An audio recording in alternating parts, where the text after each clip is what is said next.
on this episode of The Huntsman. Sir Edmund Hillary once said, "It's not the mountain we conquer, but ourselves." For 3 seasons, we've hunted across Australia's diverse landscape, but today, the horizon looks different.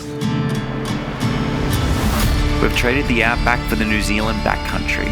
Across the ocean, the air is thinner, the climbs are steeper, and the stakes have never been higher. 10 days, 3 mates, epic country.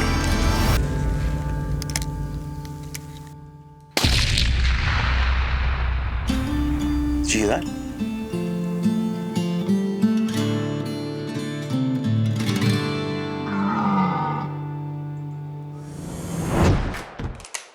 I hunt animals in the pursuit of life. Life lived and life taken. I believe it's through this dance with nature and the wild places that we truly live, connect, and grow. I'm Chris Waters, the Huntsman, and these are my stories.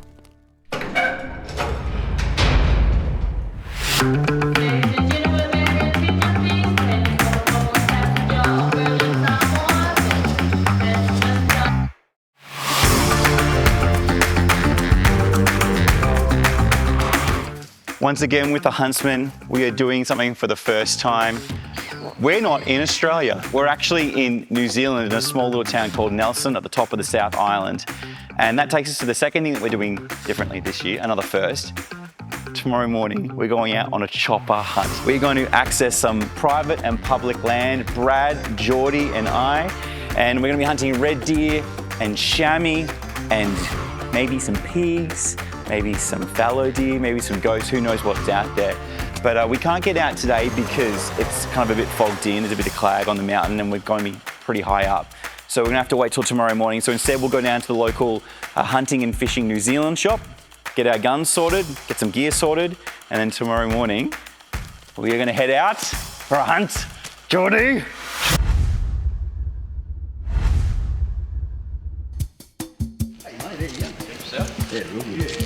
Need to pick up some firearms. Actually, Beretta New Zealand have been very generous, and we're borrowing some firearms. And you know what? You know what's really exciting? What? We get suppressors. Listen out, Australia. It's for safety. Why are we're whispering when we're saying suppressors? It's a naughty word. We just don't have stores like this in Australia. It just goes to show you how different the culture is. It's like a kid in a candy shop. There's Chris. Right here.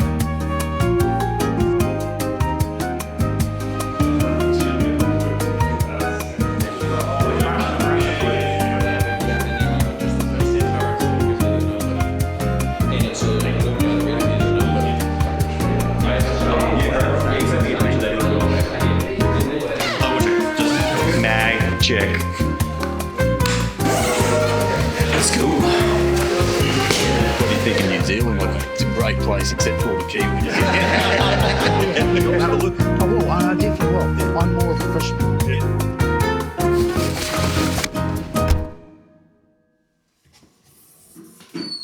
Tired. I'm tired. You slept in the good bed, Blink. You something with your hair? What's with my hair? I haven't even seen my hair this morning. I could put you in a bucket of bleach and clean the floor.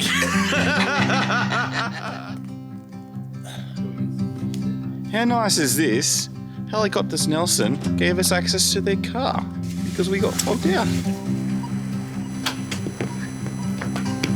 Getting paid.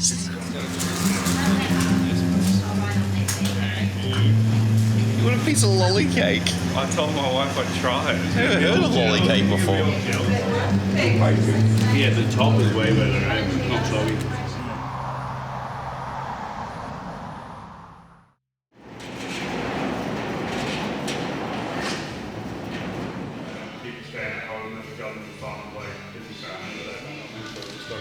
Yep. Right.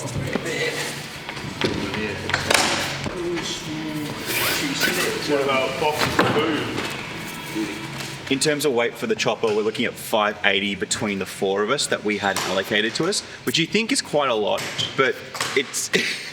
Brad's smiling. It's not when you put all your stuff together. Oh, we've been like consolidating data, getting spreadsheets. You've been loving that. Oh, I love a good spreadsheet. Weighing everything. I've been on a heavy diet. When you think about it though, if it's like 80 to 120 kilos per person in terms of body weight, and then 23 kilos is what we had in our carry-on for, check luggage, and then camera gear, food, rifles. We're not bringing water. We're going to get that on the mountain. It all adds up, but if you don't have cameras, it's a bit easier. Geordie's sharing my pairs of jocks.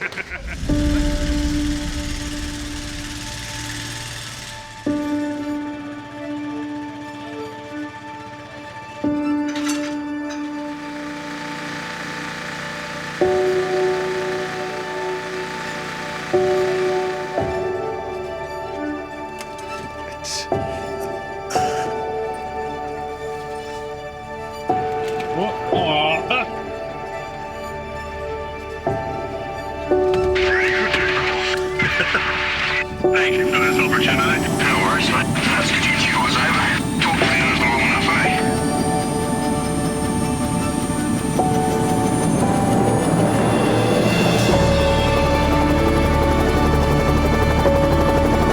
This is gonna be an adventure.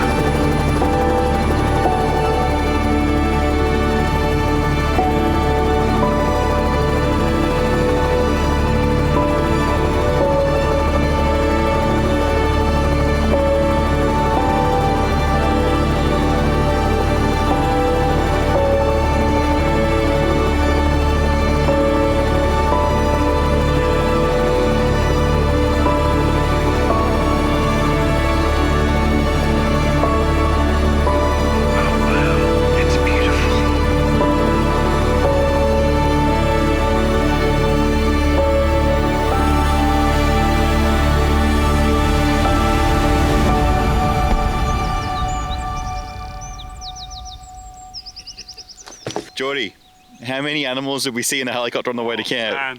He's like, there's a deer, and we're flying over. He's like, let's go have a look at it. Just the whole helicopter just spun. I mean, reds, stags, goats, fallow. Yeah. He's excited. Oh, who wouldn't be? Another good hunt is to walk straight back across the behind the hut. You're going to hit the dockland and you can stay high and you can get on some scrubby faces and follow them right around through here. And once you get way up the top here, you're going to pop into that dock country and you can do that very top edge.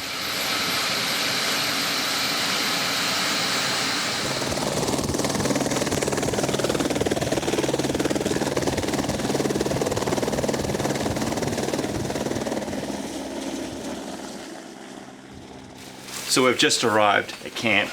Peach has flown off. Brad's actually already got the rifle out. Bang sticks. We're going to unpack our stuff because I'm keen to get up on the mountain. Pete showed us a really nice glassing knob that we can go and set up for the afternoon. But we're going to need empty pack because I'm hoping to come back with an animal this afternoon. But we saw some on the way in and man, I'm so excited. We're all pretty excited to get out there and get amongst it. We've got a Seiko 90, is it? Yep. In a stainless with a Predator 8, which is a Steiner scope. And this one here, it's a Lupo. And it's got a Burris. So they're chambered in 308 and we're using the normal whitetail 150 grain projectiles, which for out of New Zealand, kindly, they're on loan. So we'll see if we have any to give back. Maybe not. Darling, you fell in love with the famous man. See my pictures posted everywhere across the land. And if you run with me, you got to understand that you're holding on to a dangerous hand. If I want it, It should be like that much high. Give it one shot, 200. You just start playing with it on a deer. Yeah, change it to Do 200. what you want. Do you want to have a shot? Resting on the light.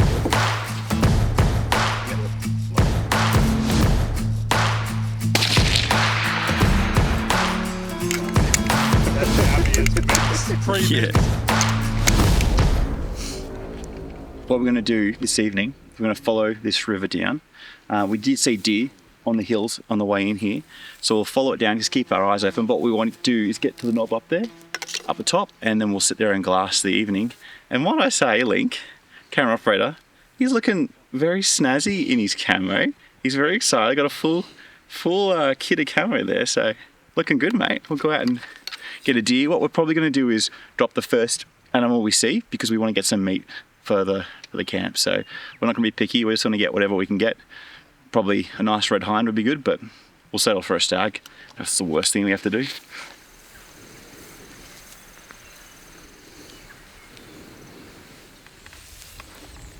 So on this trip, we're hunting both on private and public. Helicopter Nelson, they actually have a lease on this land, and there's a big station kind of down the ways that own it, but it also backs onto public. So we're doing a mixture of both in this area, and then later in the trip when we go way up on top of the ridge, we're completely on public, so we'll get the best of both worlds, which will be really good.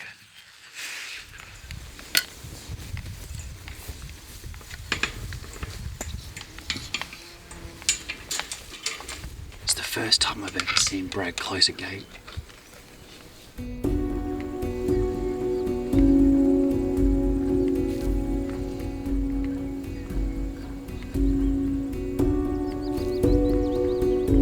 A bit of possum poo. Conveniently tucked away there.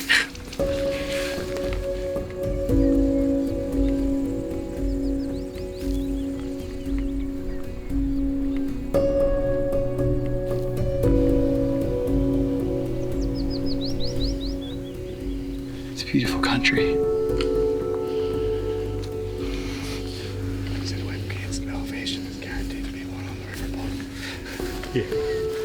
Wouldn't surprise me if we shoot something on the other side on last light or very late, and then walk down here, that we'd see something in here with the wind then coming up the thermal strip, because this is a really nice valley through here. And we could just be passing and just lie down.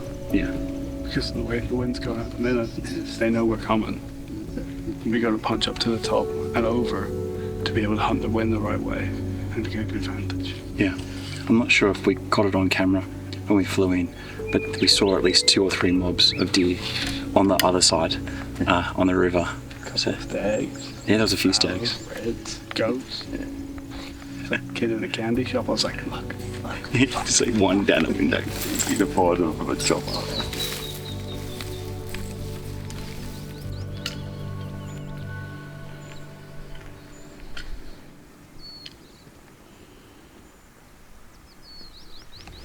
Few deer prints, which is good. There's the water. Throughout this trip, you'll see us using a game bar. This is the game bar Cup and Plus from Walking Stock.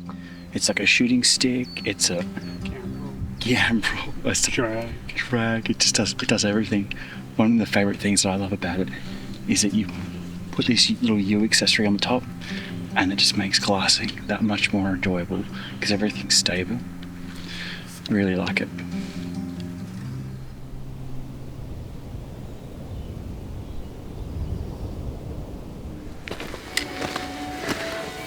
The Lord of the Rings music behind this.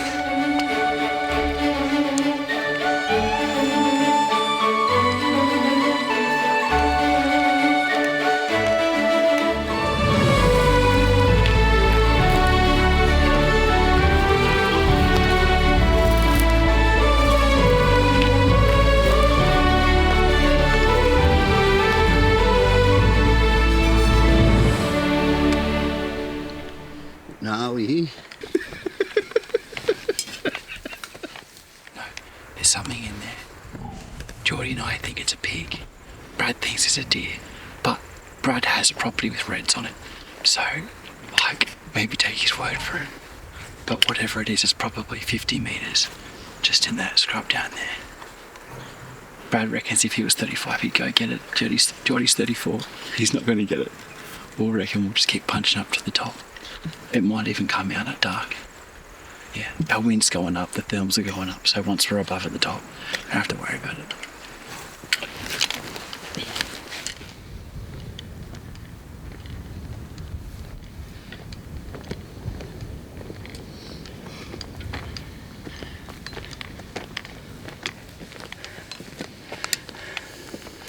Come to New Zealand, he said. It'd be fun, he said.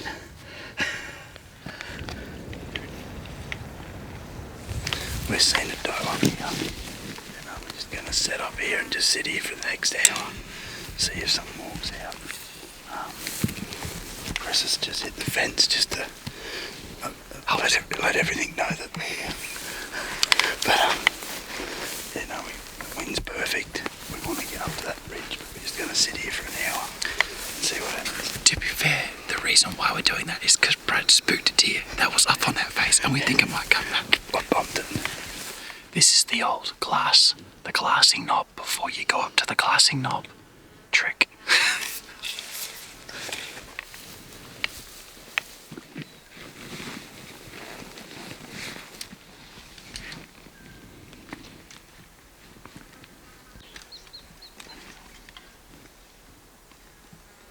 They've just jumped the fence.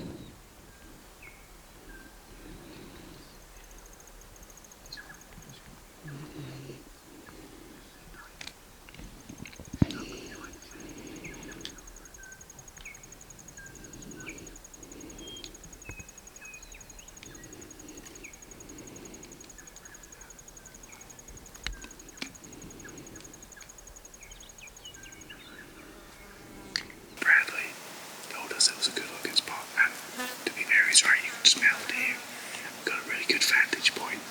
We were just about to set up and get glass, and cameraman spots 2 deer up in the top corner.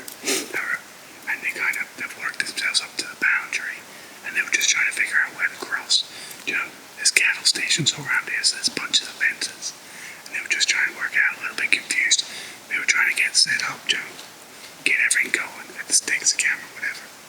And just as we were lining up on them, one flipped over, and then the second one went over. So we're just going to stay here to see if there's any more, because it's like almost like a natural funnel where they work their way up that hill to a point where they'll cross. So see if any more just come up that way. We'll stay here for a little bit. It's only midday. All dialed in. Ranges also, so if we see something, we can just go. Now we're just going to try and not get eaten by flies.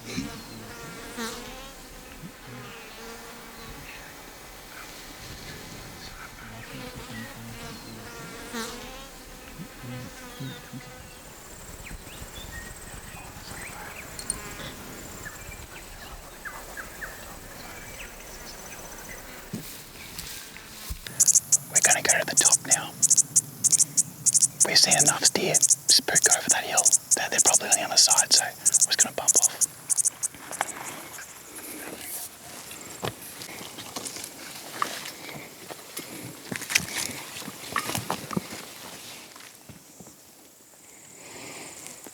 Big whiff of deer.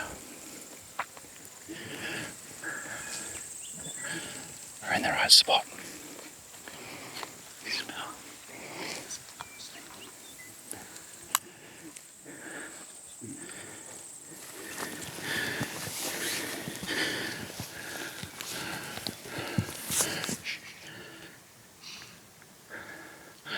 We're at the top of that corner. It's quite a ways up. It was 430 metres from where we were before, up here. And I have no idea what's on the other side of that corner, but that's where all the deer were coming from. We debated whether we should or not go up here, whether we should just stay down there and watch, but given all of the thick stuff that we just went through, I'm glad that we've come up, because it means we can sit here for the rest of the evening to see what moves. Poor Bradley. Is that what you're doing? Put the camera on me to keep me going.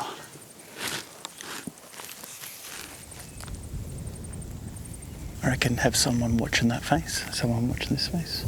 I reckon within an hour we'll have a deer. I reckon. Yeah, I agree. I reckon it's worth someone sitting at that rock tonight. If you want to sit at that rock and watch that side. But I'm going to have a camp first. This is a good spot to sit tonight, but the furthest face is like 500 metres, so we can see a lot from here, but we need to find a good shooting spot. So Geordie's just peeled down here. I'm going to do a bit of recon and peel down and have a look at the same spot and see if we can find a good shooting spot.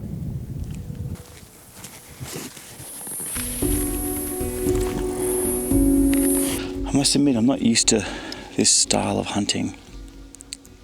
Just ambush hunting where you sit and watch a face for like 5 or 6 hours. Recently I sat down in one of the spots that I've been checking out pre-rut.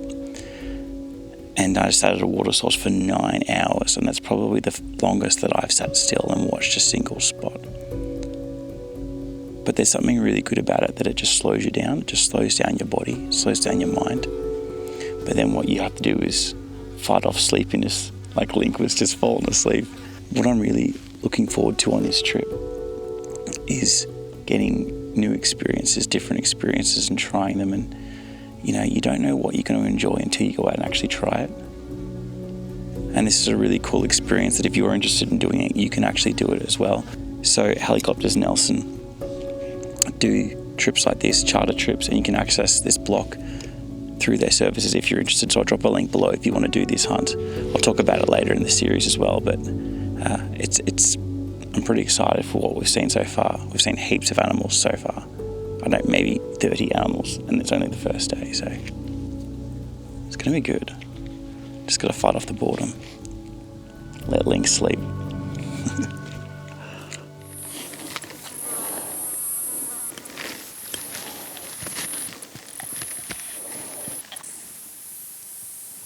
Can you see it?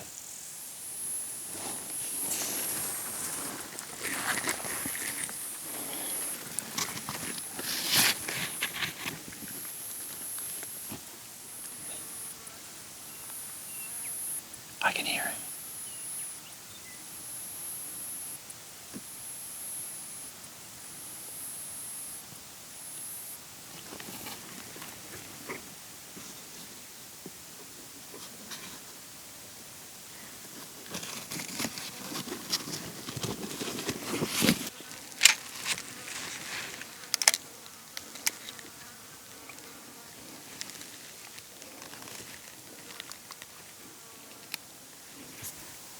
Oh, there's like 6 billies.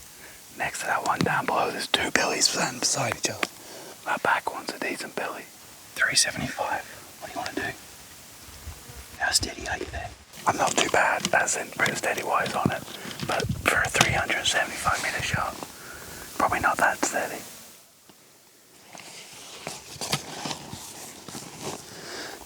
The only billy I can see has got his head away from us. Is that what you're looking at? You comfortable there? No, I'm pretty comfortable in all honesty. 383 now. Is that the billy that's away from us? At the furthest above. Mm-hmm. Is he above the creek or below the creek? Above the creek? Yeah. 2 nannies below him? Yeah, 2 kids. Yeah. That big billy who's standing up on the ledge. On top of the hill? Yeah.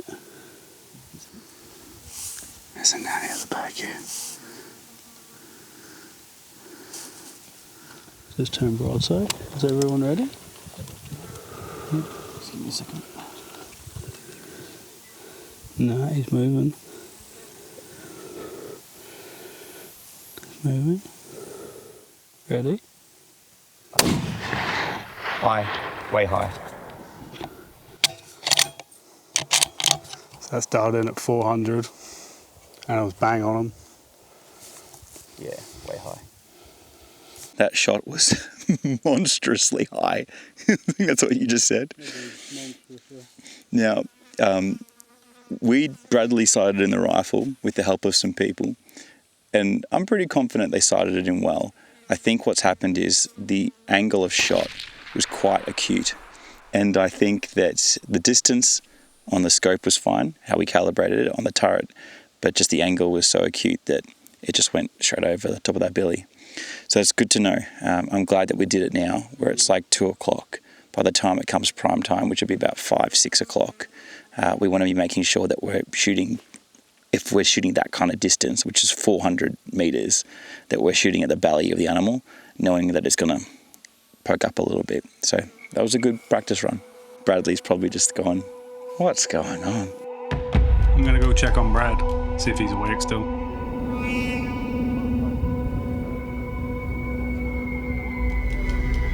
Your grandson doesn't see you as his grandpa, see you as his like best friend. Yeah, it's awesome. That's not a fail at all. Let's go. About 250. Yeah, on him. Yeah. hit had a good report. It's going downhill. Yeah. Good. Just watch him. Just reload. Might have to take another one.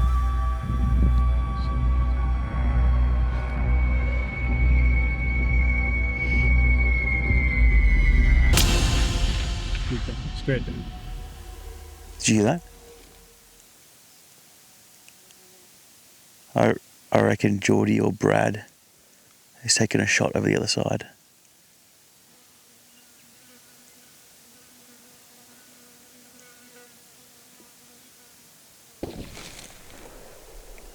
Second shot. Let's get over there, have a look.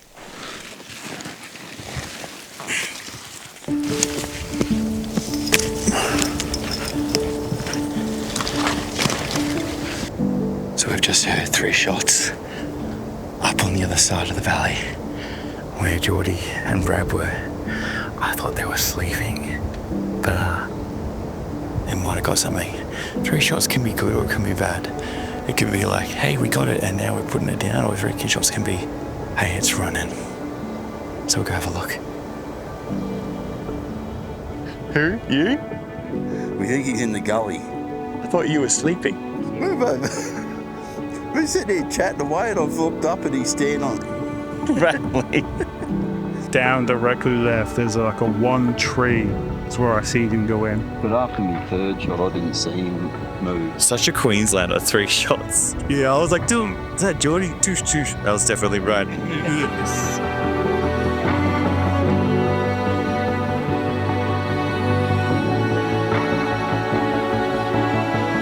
Alright, which tree is it? Down there. Okay.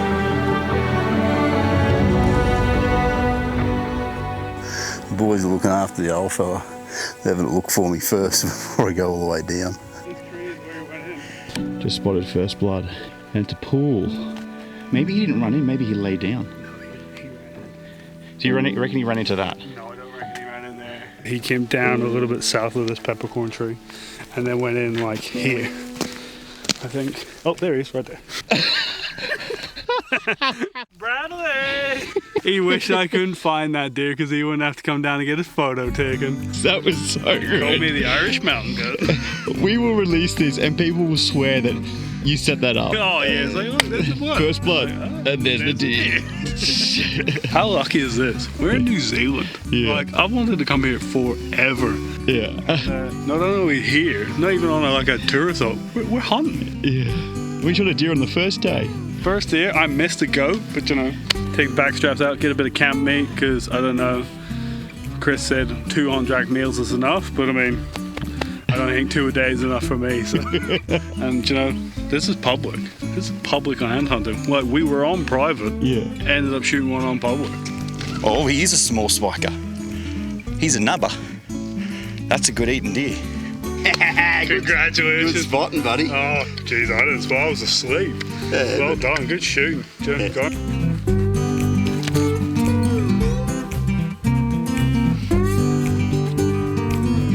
That's dinner. That's lovely.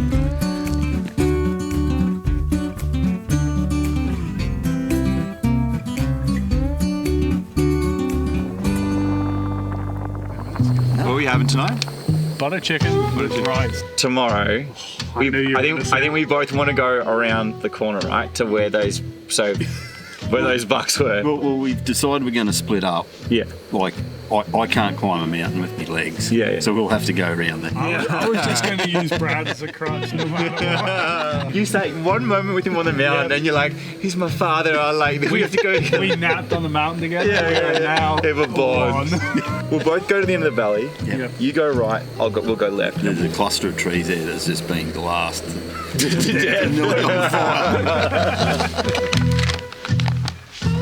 Dinner is served. All right, now you can eat. Not mine. Dog.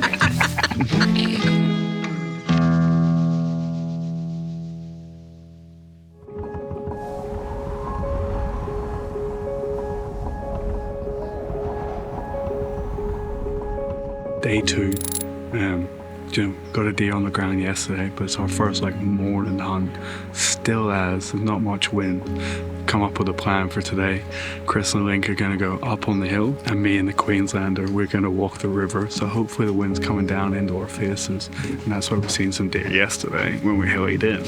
So fingers crossed. I'm on the gun today. Hopefully I don't miss, and yeah, fingers crossed we get another one on the day.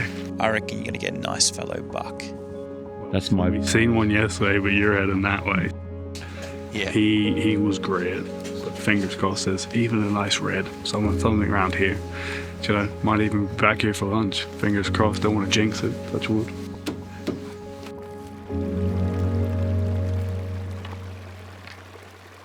Boys have headed out. They're over there. We're going up this ridge line. But as Geordie mentioned, as we were coming down the mountain yesterday, there was a really nice big fallow buck in these hills. So hopefully we can catch up to him. But as a fun little game, in the comment section, drop who you think is gonna get a buck today. Just double checking that I've got my knife. It's the last thing you want to do is climb a mountain without a knife.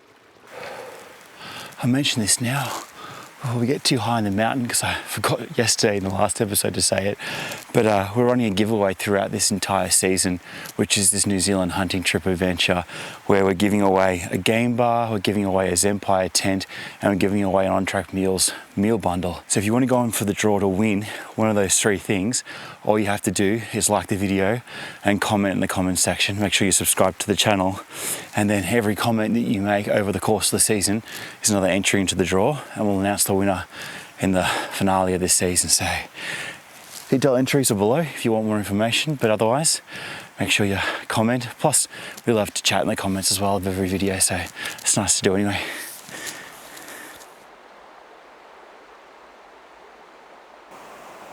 There's two fallow on this hill, just in a little scrubby patch, but they're like 530 meters away. Oh, they're coming out. I think it's, oh geez, there's heaps. 1, 2, 3, 4 and a buck. 531 meters walking across the face of the hill.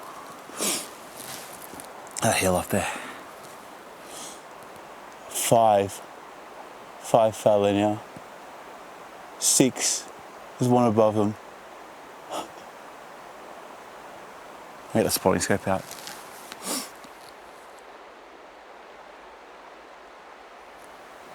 It's nice. 2 red hinds too. 500 meters. Too far for us and on the wrong side. But it's cool to see them. 500 meters from here, and then 500 meters down there is where camp is. So literally from camp, 1,000 meters, I don't know, 7 or 8 deer. It's not bad. All right, let's move on. We've got to get up this mountain before the sun comes up.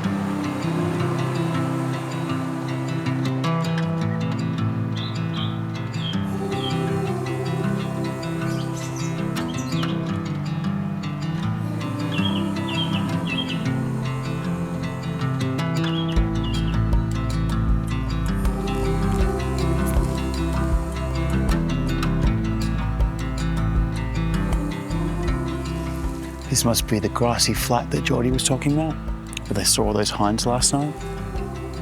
It looks pretty good. Just give it a really good glass before we move on.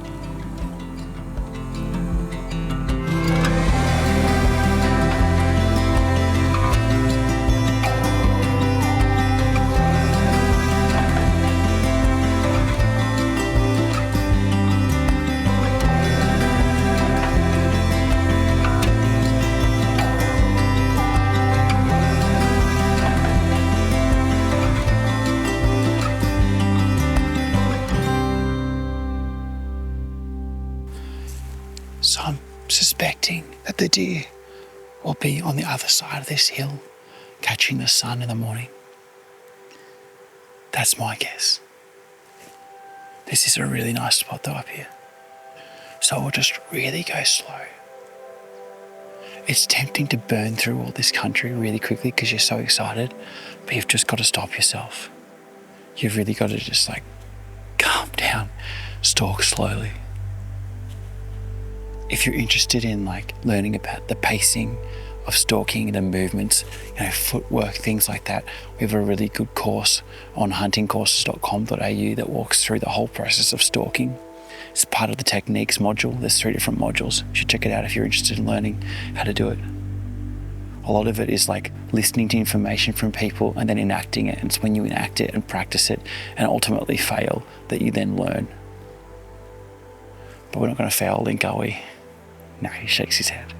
We're going to get the deer this morning.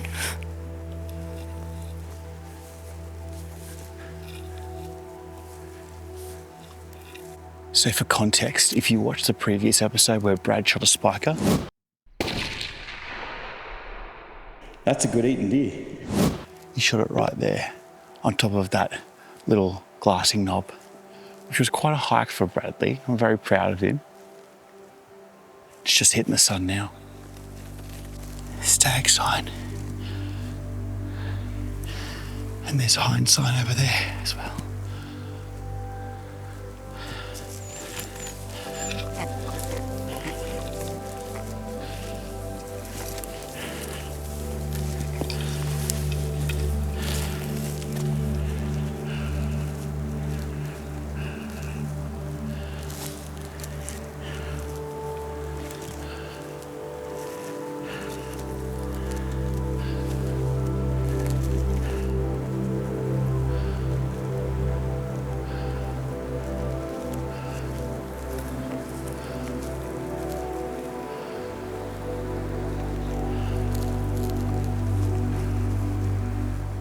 A fawn and a doe.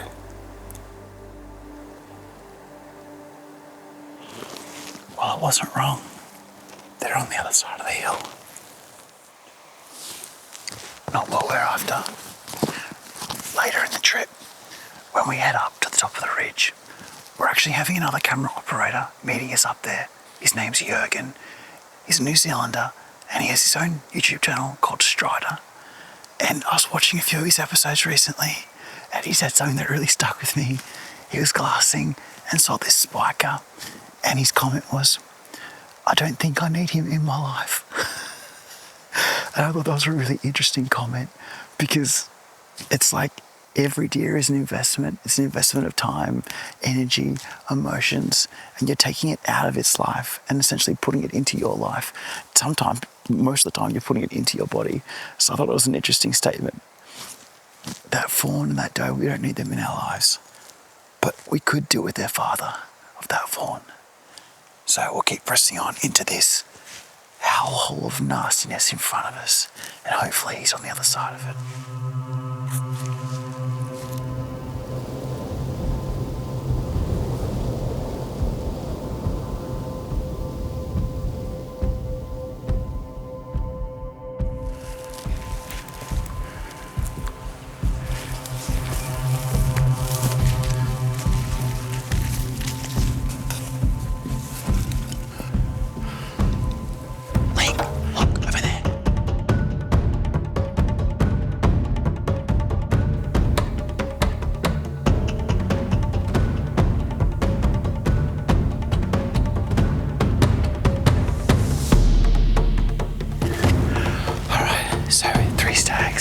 Two stags and a spiker just jumped into there.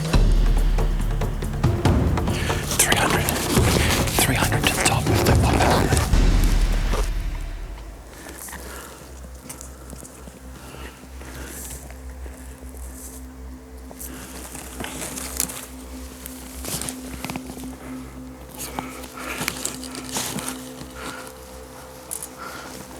I don't think they'll come out. But they might.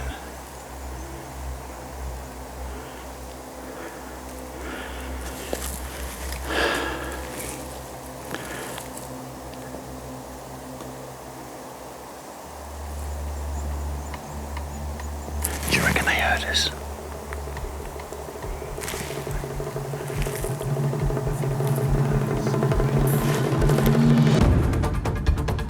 Spiker. Stag.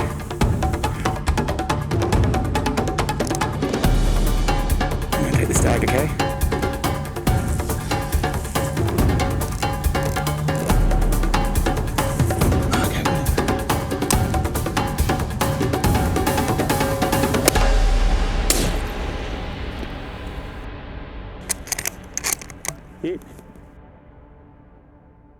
He's down.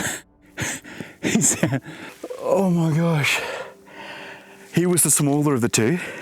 No, he was the bigger. Was he? Yeah. The one on the right? Spiker's still up there.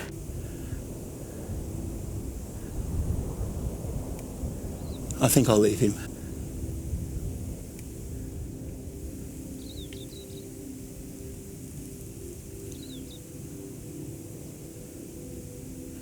He's like, bro. Where's my bro going? Bro, what's going on? Bro, we're supposed to be meeting the ladies in 4 weeks. That spiker is still here. I've got him on the sporting scope. That was madness. Not, I reckon, 10 seconds after finished filming that last little section where we said, let's just sit here. Link's like, they're right there. We assumed that they'd bumped off because Link had seen the butt of one of them kind of cross over, flash past. I think there was three, one big stag, a medium stag, and a spiker. And I reckon the big stag, who's big for a reason, because he's smart, I reckon he nicked off. And I reckon he left the medium size and the spiker by themselves. And they did exactly what we thought they were gonna do.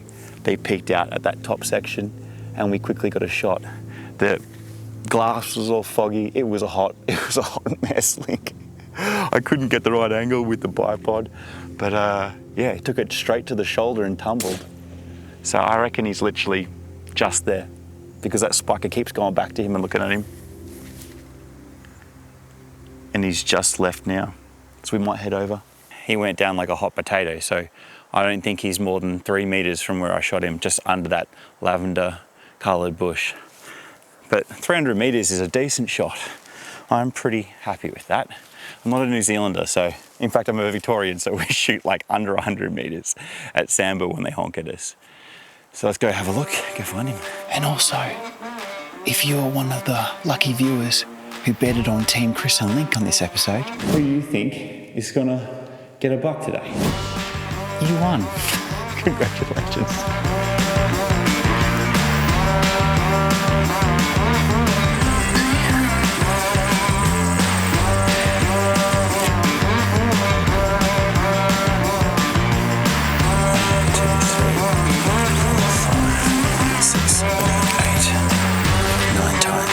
Not the biggest red going around. Very small, but first stag of the trip. Wasn't the big boy, that's for sure. Beautiful colour. Super excited by that.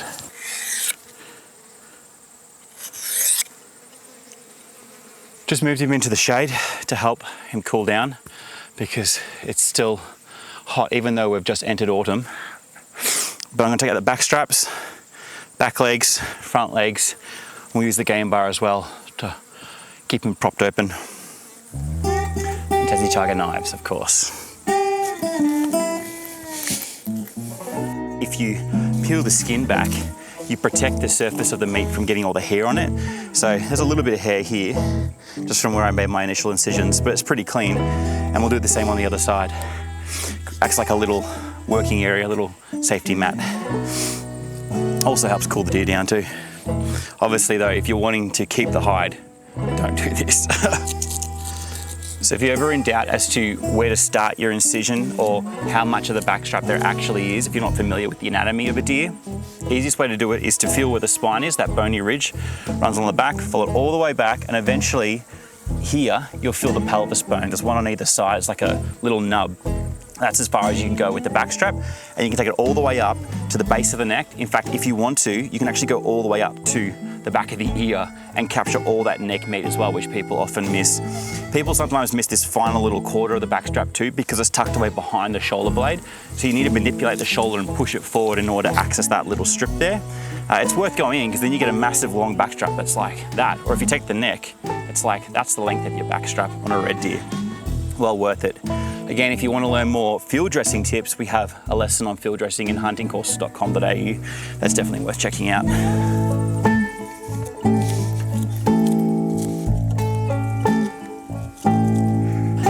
And that's the backstrap without the neck.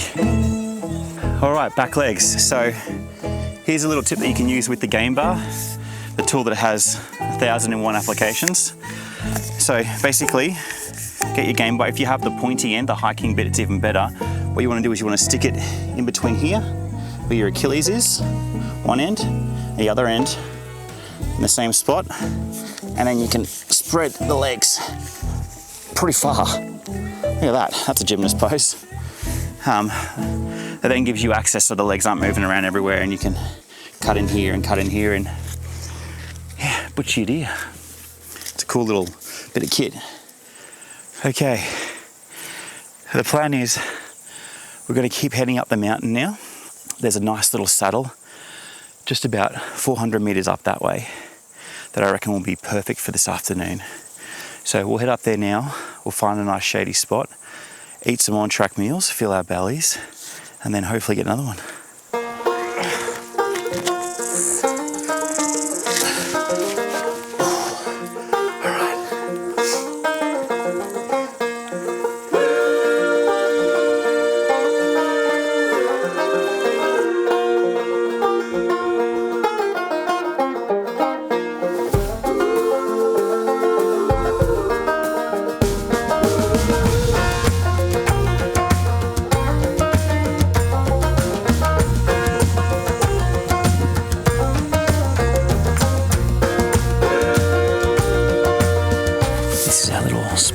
Evening. Nice little spot in the shade where we can see good coverage, but we're not immediately visible. It's a nice little spot. I think we'll have some lunch now though.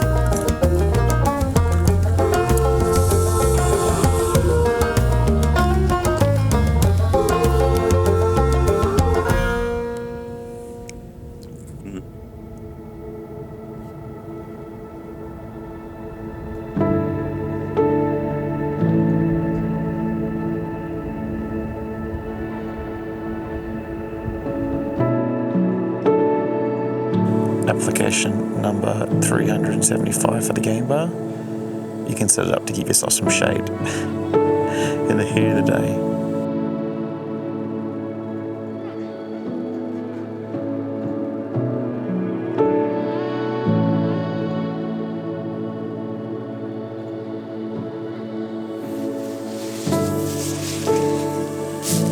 Can't help but think when you're up here, burning time in the hills. I've noticed two things since being here in New Zealand. There's a goat over there. Firstly, footwork is not as important on these hills as it is back home. It's pretty soft here, there's a lot of water. It makes a big difference. I'm sure that footwork will become much more important on the shaly stuff in the second part of the trip. And if you're hunting in the thick bush here, I'm sure it's just as important as back home.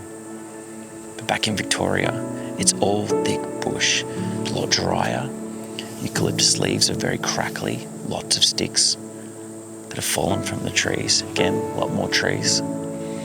And so the ground is littered with obstacles that will just crack and snap and pop and give you away. Out here, it's not so much an issue. So you don't have to think as much about your footwork, which is nice. You can spend more time focusing on your other mental faculties and senses. The second thing is,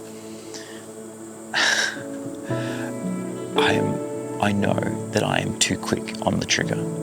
I know that it's something that I'm working really hard on. Obviously, filming content doesn't help because you don't have an episode if you don't have a kill. But I want to get better at it, and I've noticed up in these hills that I can be a lot more patient. We probably had a lot more time on those deer than I realised, because I mean there's a lot to learn, and that's fun. I want to go check out this goat.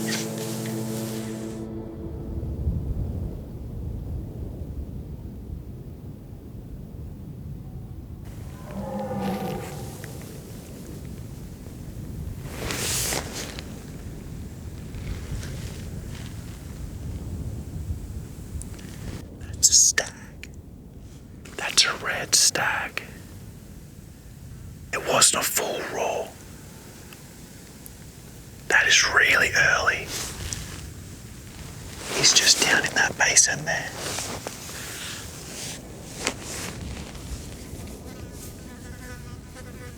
I don't know if I should call back. I think it's best to leave it and hope that he comes up this rise.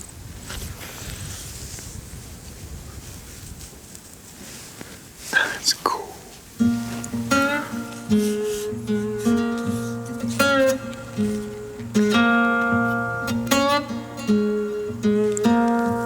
Stag. There's a stag.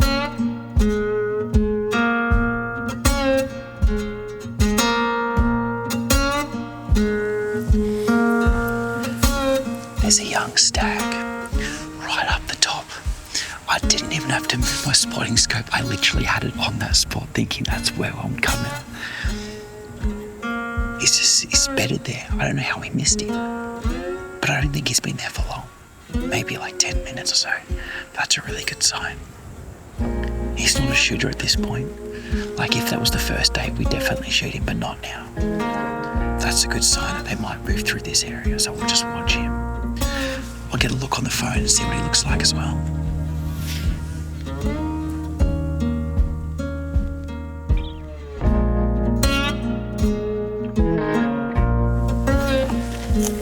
So we are in the pre-roar at the moment, literally the start of March. So what the red stags are doing at the moment is they're still on their bachelor herds. Only the monarch, the really big senior stag, will have left by now. All of the smaller juniors, the spikers, the medium-sized ones, you know, deer that are 2, 3, 4, 5, maybe up to like 8 years old, they'll still be sticking around. This guy's not by himself, he'll have others around him, so we'll just wait and watch.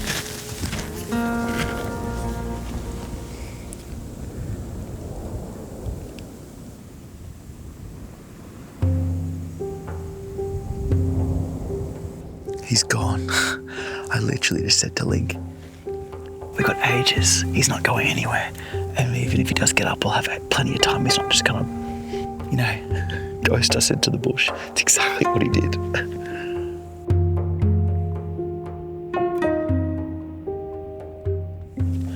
He's just left, and then 2 minutes later, a hind's arrived. Right at the exact, she's literally smelling where he was sitting. Pretty close, dude.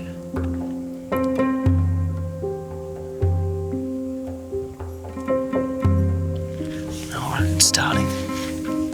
It's good. I'd just taken the phone off the spotting scope and another stag came in, took that hide away. I think it was the same stag though. I only got just like a second look at him. He didn't look big, so it was either a small stag or the same one. Either way, they've peeled into the bush to the left.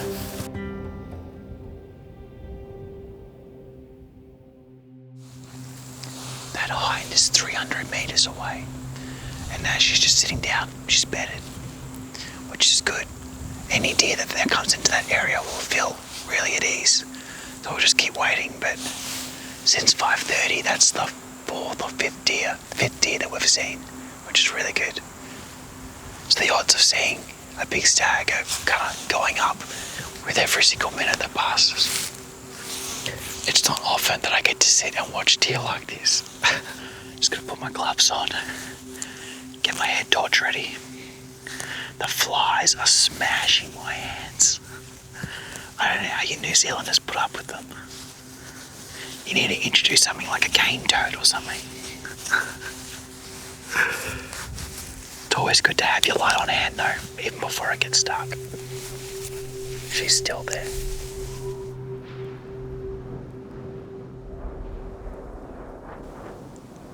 Link, don't move. There's a stag right at the fence.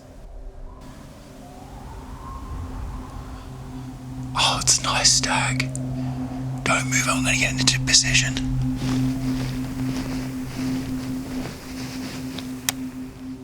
That's the same stag from earlier in the day. He's too far away. I need him to come down. Come on, come on. That's it. He's coming down. Stay on him, okay?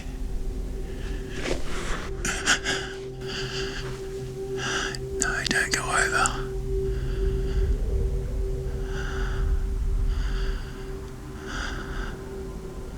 No, stay on this side.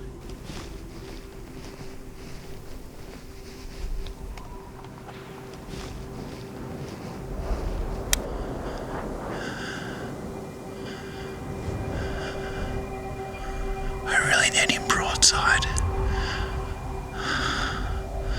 That fence is a real issue though. Stop. Yeah, I'm gonna have to take a shot, Link. He can't go further down. I'll lose him.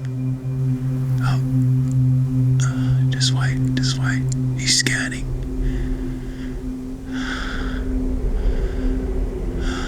Come on, turn.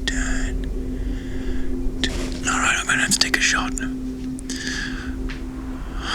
It's a terrible shot. Alright, here we go. Firing.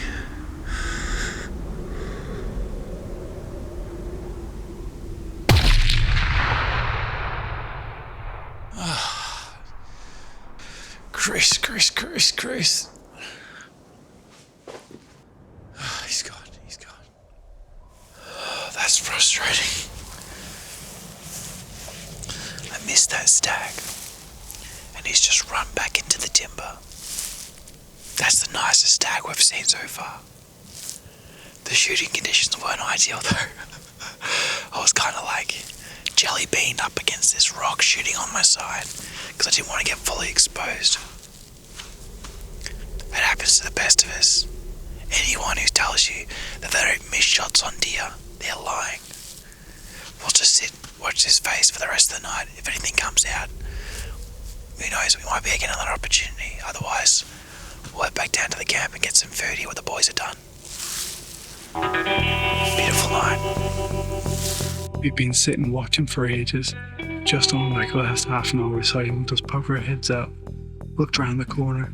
There was a fallow buck just on this far hill. I had a poke. It was about 300 meters. I heard a great report off the first one. He hit the dirt hard and then he got up and he's done a bit of running. I don't want to bump him up and out of there where we know he's in there now. We've seen the bushes he's gone into and I'm a bit precarious about just running straight up there to try and find him. Talk to me. Where is he? He's still up there, He's in the corner. right on the edge where he was. Alright, okay. Okay. I'm going to put one. I'm just going to go through it. Yep. Fire. Oh yeah. He's there. Oh yeah. Good. I can't believe he was still there. He was just looking. That buck's down. We've seen him roll. He hasn't got back up. We've been watching him. It is like, it's going to get dark any second now. I've got a river to cross. It's going to be cold enough tonight where the meat's not going to go down. We'll go across in the morning and get him. We'll have my buck.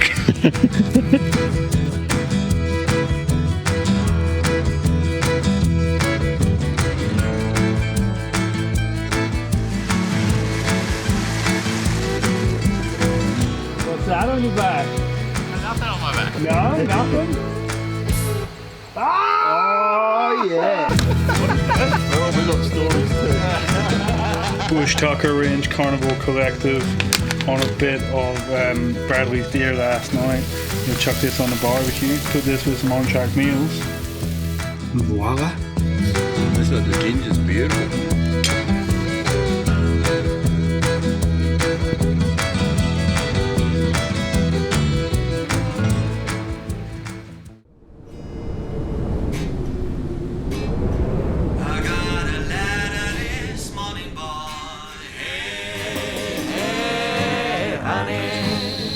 I got a letter this morning, boy. Hey, hey, honey, I got a letter this morning, gonna see you when the sun goes down. Yeah, I'll make you one, bro. We are midway through this New Zealand hunting adventure, and so far it's been amazing. We were helicoptered in from Helicopters Nelson about 3 days ago. We had quite a lot of luck yesterday. I shot a stag, Geordie shot a fallow buck on the river. Didn't get to recover it last night, so that's what I did this morning, go out and have a look and see if we can find him, and also have a little poke on the river flat this way, because we've been seeing deer there as well. But this spot is amazing. I think we'll do some housekeeping, just some gear consolidation, some checking of the ammo as well, because in a couple of days' time we're gonna fly up to the top of a remote ridge hunting chamois. So far the trip's been pretty crazy, to be honest. Does it meet your expectations, Shorty? Oh, above and beyond. There you go, you heard it from Shorty. It's gonna be a nice day.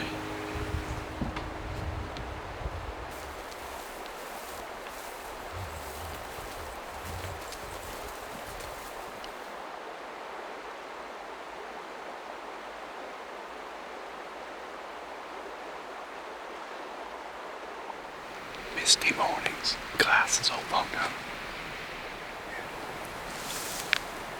So, really chilly morning, just whipped out my thermal to have a quick scan around. And I've picked up 2 big heat signatures over in the timber on the other side. Now you can't see that with glass because they're right in the trees. But I can see clear as day there's 2 animals and they're working their way up the hill. So it just gives you like another dimension of, you know, where you want to be and trying to help you make your plan. Plus, like, steady as a post on this thing.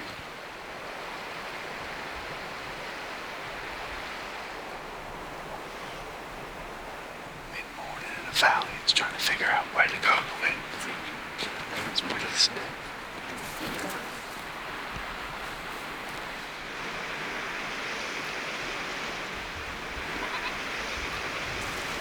A couple of goats working towards us, but the wind's not in our favor, so we're just down.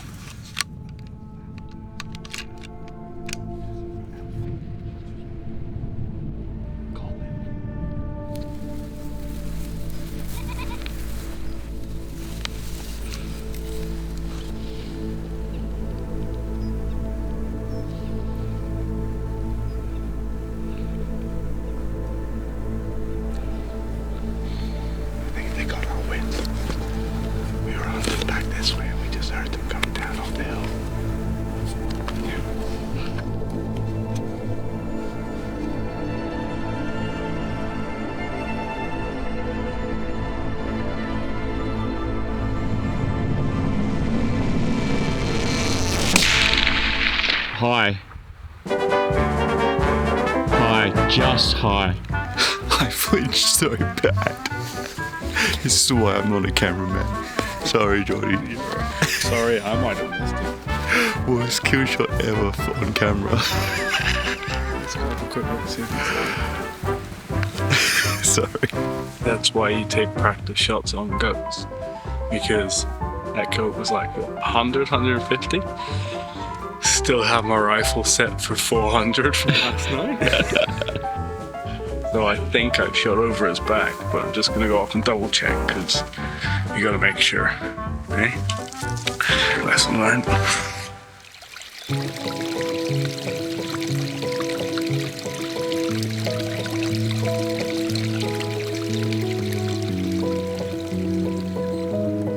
Had a little fallow doe on top of this ridge here, and she had a calf in tow, and she was just ears up looking dead at us, didn't know what it was, and then the sun came out from behind the clouds and she just twigged instantly, bolted straight off. She's up there like a sentry, just they see so quick, eh? Nice little walk this morning, but we're going to cut this hunt short.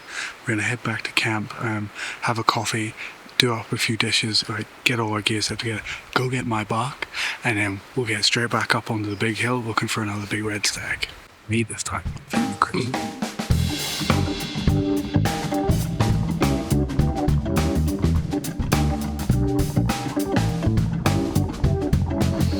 tried it all. Yeah, last time we had some tartar on my birthday.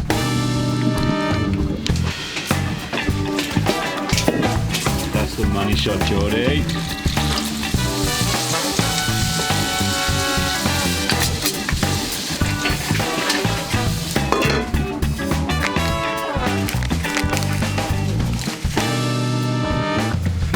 Excuse me, can I have a plate of beans? Yeah, man. Yeah, grab it.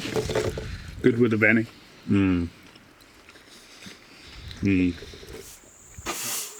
Alright, before we do anything else, let me show you around.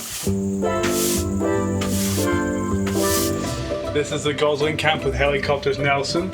So we've got heaps of amenities here. We've got running water, which is like an absolute bonus. Got a great little kitchen setup with a barbecue and gas. That means you can bring some of your own food as well and cook, so you're not just living out of dry meals. We've actually got an indoor stove as well. So I mean, it's the middle of summer here and it's getting a little cold at night, so you'll be able to get the stove cranking up at night time. Clothesline, hang everything up. We've got timber.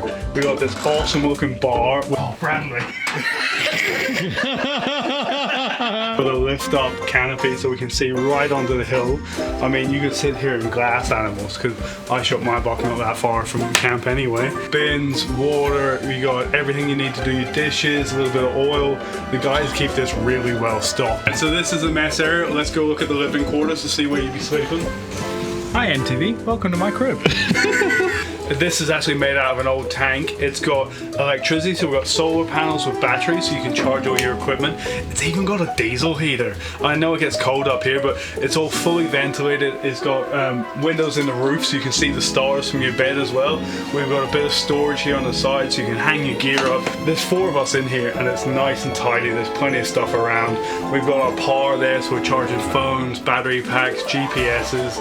And here's the inside of the meat safe. As you can see, we got a bit of meat in there. There was more, but we had all that for breakfast and dinner last night. But you got a gambrel in there so you can hang a full animal. Does everyone want to get any dirty clothes they have? I'm gonna go wash in the river. All the clothes get hanging up.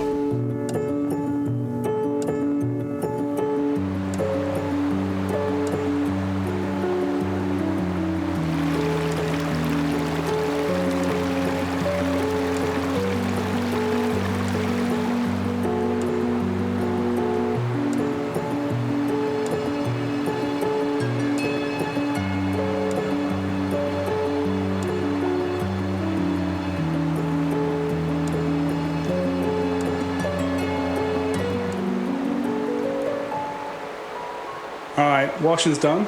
Let's go get my buck, come on. I took my final shot from here. Oh yeah, he's there, oh yeah. Because we could see him through the bush. Just pictured it in my mind. Gonna get someone to stay on this side of the river. You're gonna talk me across. There's a stag print there.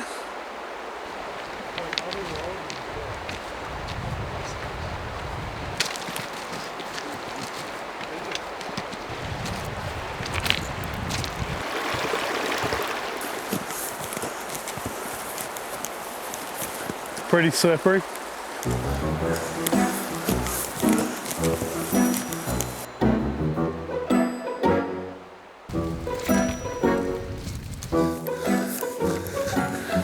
You reckon it was on the left side?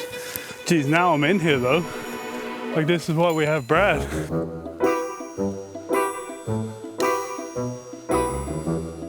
Put your drone away, old man. Look at me. Found him? No.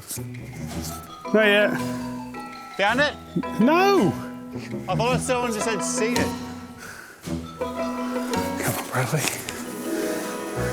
I'm thinking Brad might be over where he thinks he is. He's more off to the right, flying that drone. I'm thinking this is that way.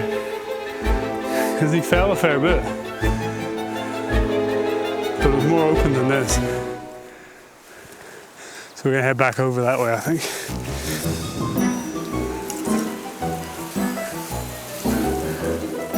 It's like a jungle in here, eh?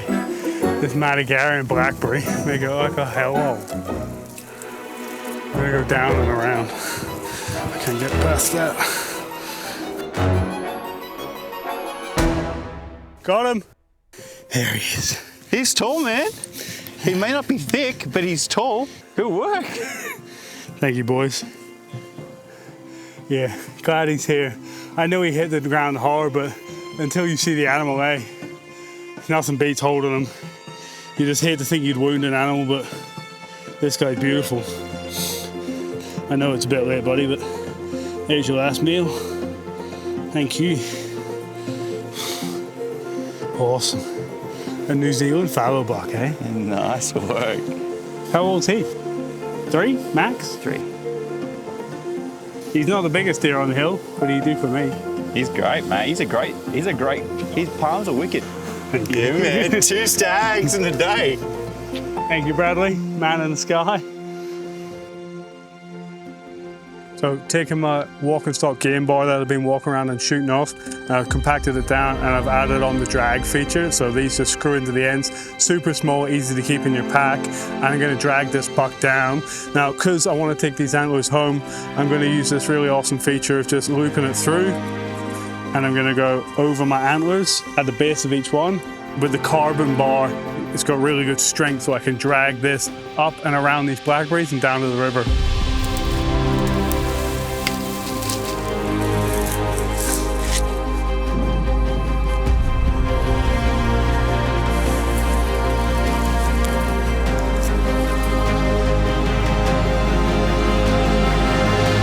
Hey Chris, I'm tempted just to lower him down the cliff.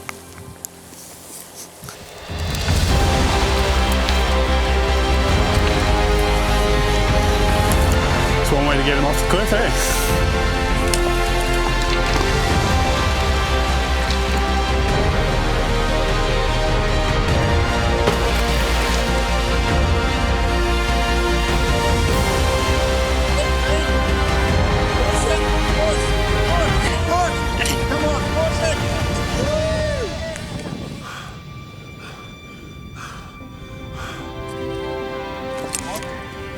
I'm done for the day. Well done, mate. This season, like last season, we've got a giveaway going with each episode, so you can go into the chance to win a Game Bar Carbon Plus, Zempire 10, or an on-track meal pack. All the terms and conditions will be below. Make sure you enter, because these are worth their weight in gold.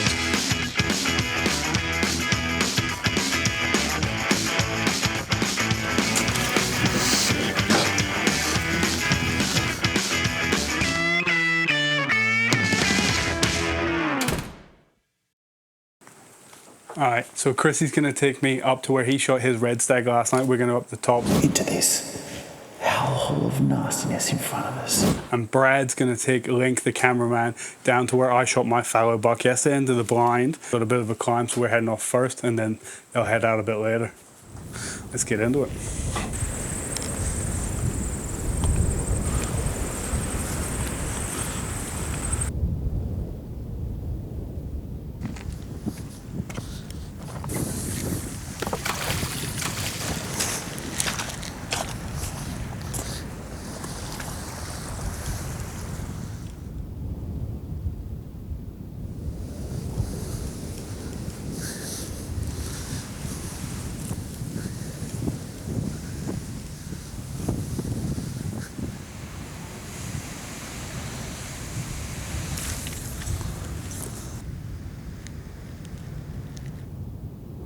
So we've just got to the top of this ridge and we need to make our way along it to the flats where we've seen the deer before. But it's such good country between here and there. We're just really taking our time and it's really exposed too.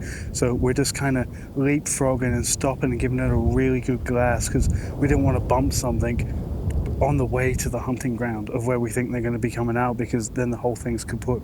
So just really strong glasses, getting behind cover so they can't see us and just scanning every shadow and every tree just in case they're just bedded up there out of the wind.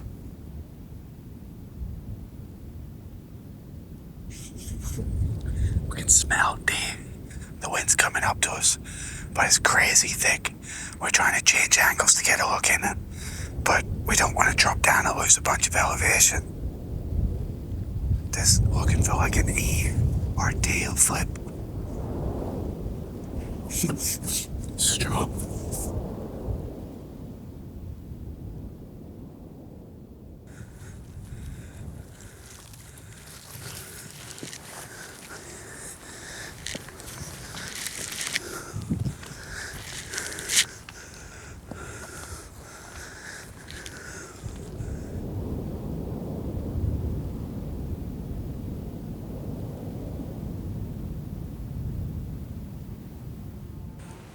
So we just spotted a group of fallow does, got the spotter on them, trying to see if we can find a buck.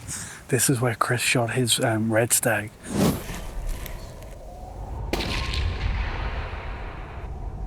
So if you want to see that one, I'll chuck a link in the description below, and hopefully we get another one come out, but see if there's any fallow bucks amongst these does.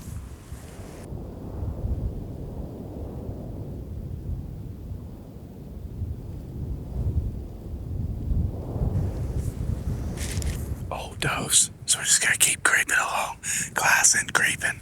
Fingers crossed we see something with some timber.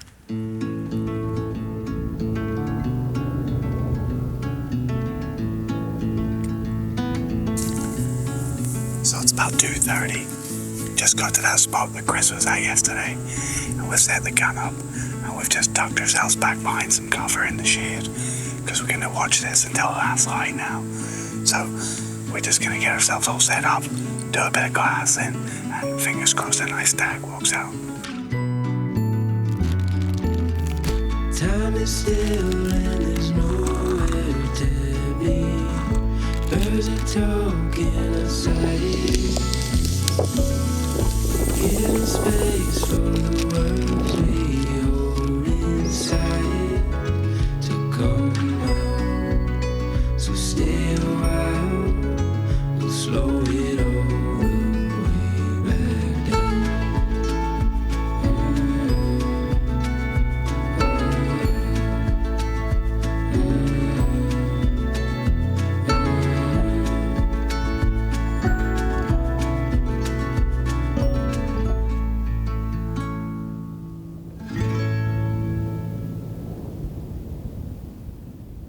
So it's about 4:30. We've just got a couple of hinds and a calf come out. So that's a good sign. It means we're in a good spot and we're not spooking them. Fingers crossed they just start filtering out now, so we got to start paying attention. Who's the hunter? Chris found us. Are you sleeping? I was asleep. Are you snoring? Was I? You're snoring. Have you dragged a deer across the river today? No, I have.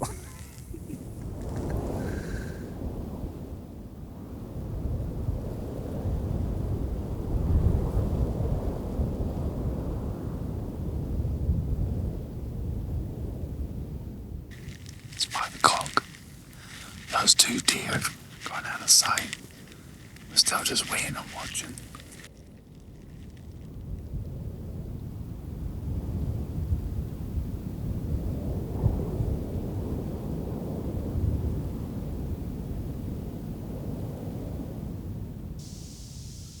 I'm not sure if we got it on the spot and scope, but we had that fawn and doe come down from the top, so they finally made their way the whole way down, and they've just hit the grassy flats. They've gone straight back into cover, but are hopefully feeding the way down.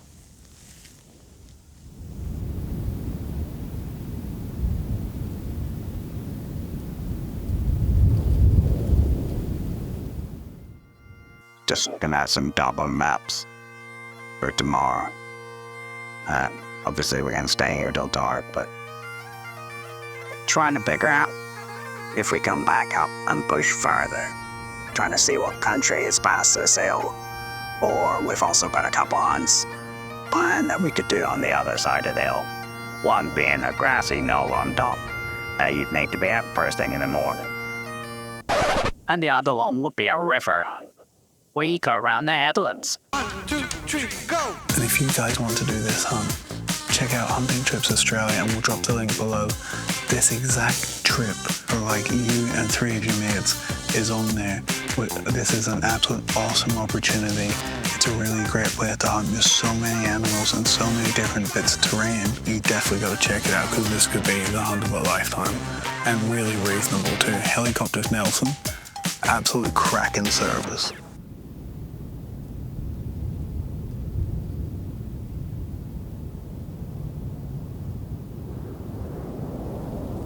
A fallow spiker's come out, and he's just feeding nice and calm, keeping eyes on him, but he keeps looking around, making me think maybe there's other deer in the timber waiting to come out.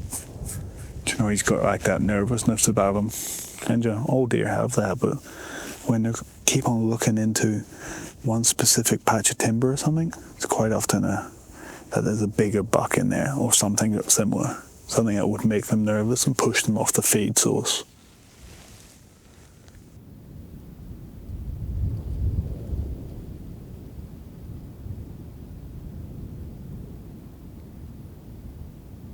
Still there, just feeding happily. What time is it? 6 o'clock on the dot. 1 hour till we go to phone Bradley on the old UHF.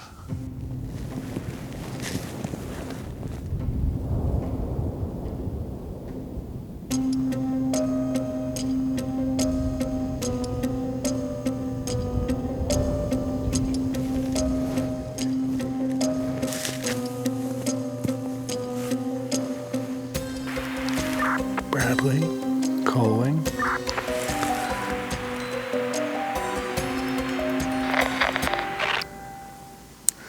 Oh no, it just died. We've got this thing at 7 o'clock that we'll check in with the other hunting party. And I just turned mine on to say, alright Joe, we're good and we're gonna stay here till dark. And it just died. And that's a forefront, that's a oversight on my front. Damn it. He'll be right.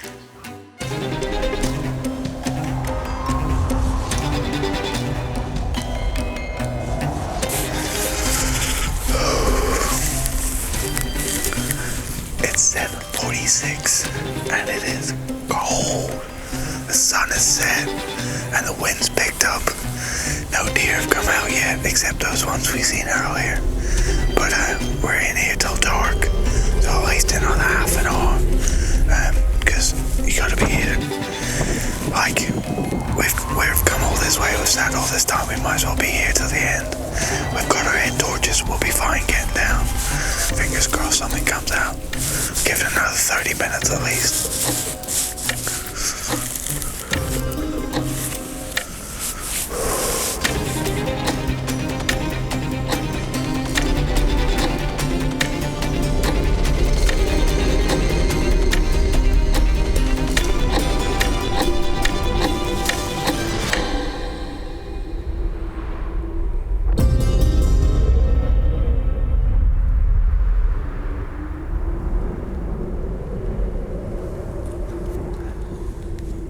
Showed up tonight.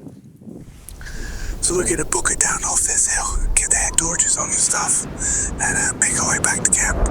Fingers crossed that other guys have seen something today. Not sure what was different today, but it was definitely a lot colder, a lot windier. That's the way it is. That's hunting. Let's go.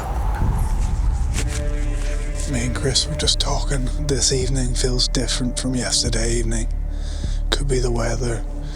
I don't know, it just feels a little bit different. Then we're noticing a big moon. We're wondering if the full moon has anything to do with it. Lots of people got lots of different opinions, but there's definitely no deer out tonight like there was yesterday. I think we'll get down off this mountain and get a hot cup of coffee, eh? Let's go. Jolly, it's deer. Can you see it? Small stag. Put it straight on him, don't adjust at all. Wait till he's broadside. Wait. Alright, you ready to shoot? Go for it.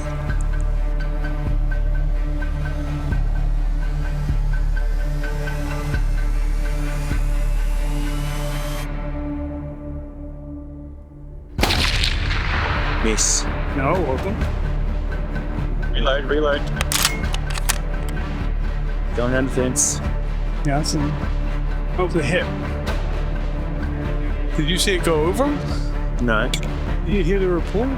No. Eyes over here? Yeah, I'm over here. He wasn't hobbling. It was a hit, Santa Maris. Was it? Yeah. You got him? No. Moving tree.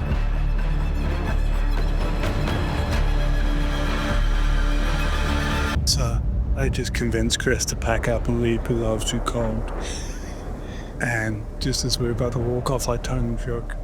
And there's a red stag just walked out. Literally, we were about to walk off. I'm shaking now. The camera's shaking. Just shows you really gotta stick it out, eh? No matter how cold it is, like I'm shivering. The camera's shaking now. Yeah. But took the shot. I heard a good thud. I hit it. It's a young stag. But I mean, he did run. Sorry we couldn't get it on the fully scope, guys. It was so quick. Whatever.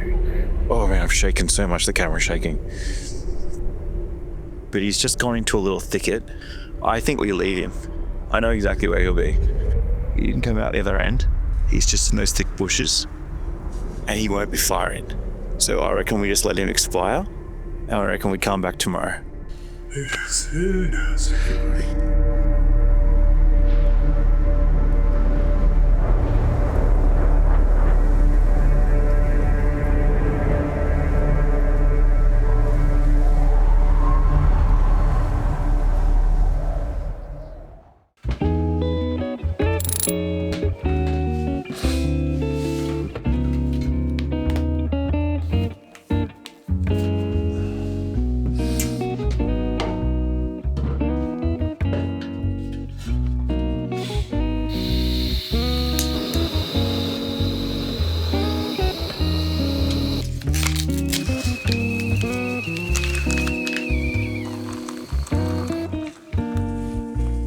Last morning, here in this location on our New Zealand hunting adventure, we're midway through.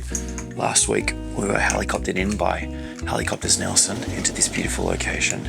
Gonna make the most of today because tomorrow we're flying back out to a remote ridgeline where we're gonna meet Jürgen, the other camera operator. And then later in the day, I've got some plans as well for what happened last night. Miss. No, welcome. I think we leave him. I know exactly where he'll be. So I reckon we just let him expire and we come back tomorrow. I've got a plan for this morning, so I'll tell you that in a bit, but for now, let's head out.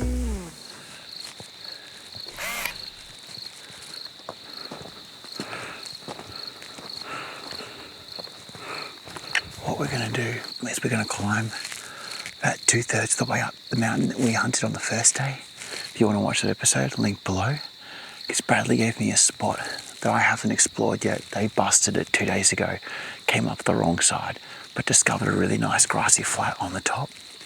So I want to make sure I get up there and skirt along this way because it's like about 100 meters of scrub between us and that grassy flat that we can sneak in and glass.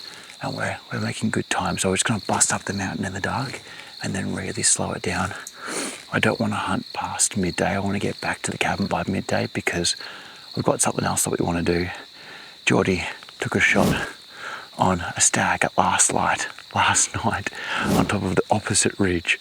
So we'll go up there and we'll try and recover it. And then the idea for this afternoon is that we'll then push on to the final glassing knob that we haven't yet hunted, that we've been saving for the last night before we head off tomorrow morning. So that's the plan for today.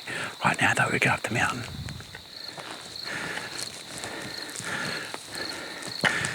I tell you what, these Game Bar Carbon Pluses have been a lifesaver on this trip.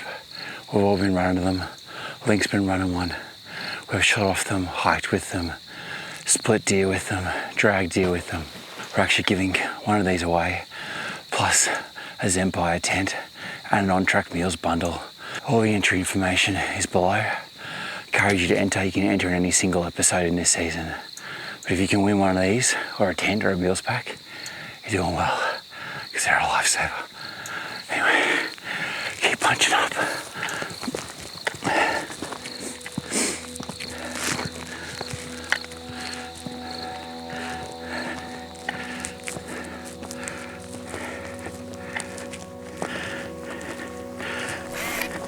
Okay, we're up. We've just now got to look for 3 rocks and a stick that point that way. That was the marker that Bradley left. We can see the spot from here. Probably got another 100 meters of elevation. But I can see it, so we'll just glass it, make sure there's nothing on it. Oh, hopefully there is something on it. And we can just, slow down our approach. Can't see anything yet.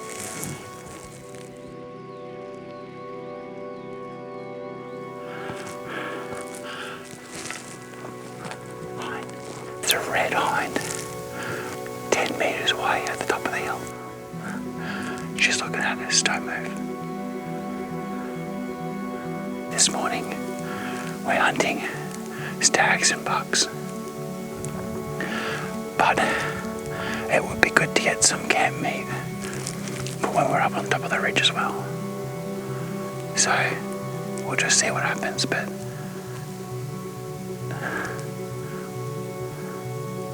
I think we'll let this one go. It's early in the morning. That's cool though, right at the top. Alright, let's go. It's our marker, right where the hind was standing. Reaching in the wind while we hit. The sun's just popped. It's not great, it's heading down. But the spur goes that way, so we should be okay. Can't change it now anyway. Alright, I've got to climb this fence. And for a little bit of context, that's where we want to go tonight. Opposite ridge. Last bit of grass before the big mountain. We'll just go real slow now. 100 metres this way.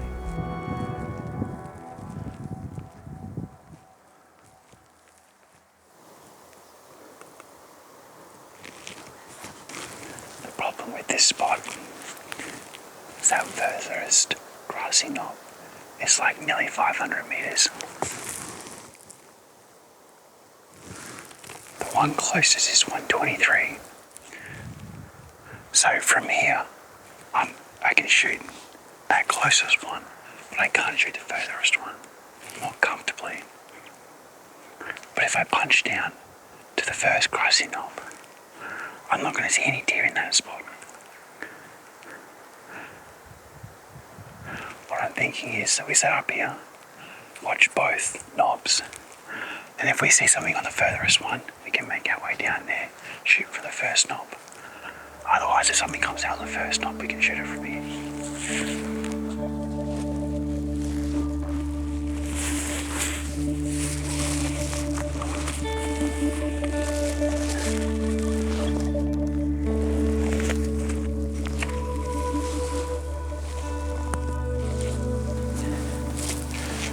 We've had really good weather on this trip, but it is getting colder.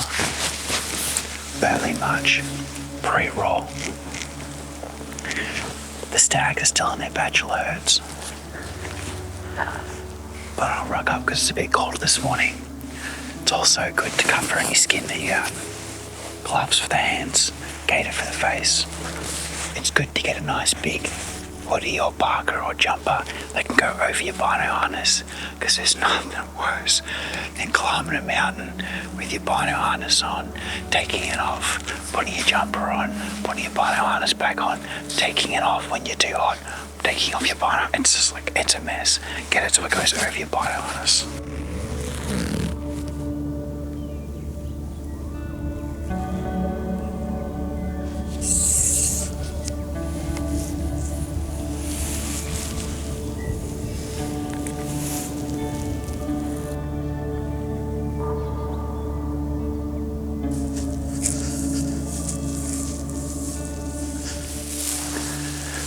There's 2 red deer on the hill over there. They're like 1,200 metres away, so we're not going to go after them. But I'll try and get them on the spotting scope for you. It's a young stag chasing a hind. It's crazy. They're 1,200 metres away, but you can see them with your eyes because they're so red. They're summer goats. Their feet up to the top of the mountain. There's no way we can get to them in time before they're bedded down. We'll have to watch them hope the owls come out of here.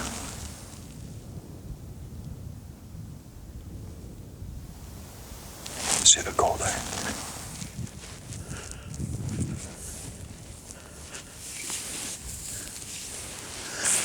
There's 2 more hinds on that hill. So I think we picked the wrong hill to hunt. Time is 8:10. glass this for another 50 minutes and then we'll peel off down to the river.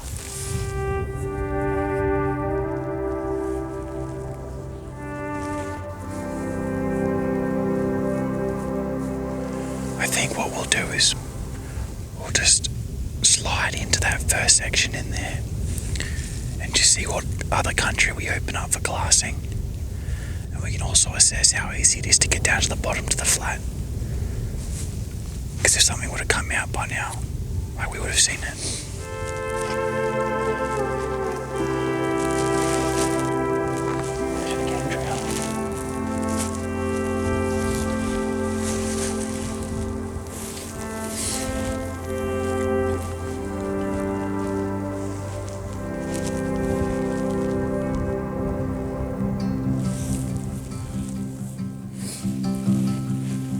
There's actually not as much country down there as I thought there was. We can't go past the river, that's the boundary. So I'm thinking what we do is peel down to the next glassing knob, see if there's anything under that we can see. If not, we can drop down the edge of it and get back to camp, maybe a shortcut. It's a steeper shortcut, but it's a shortcut.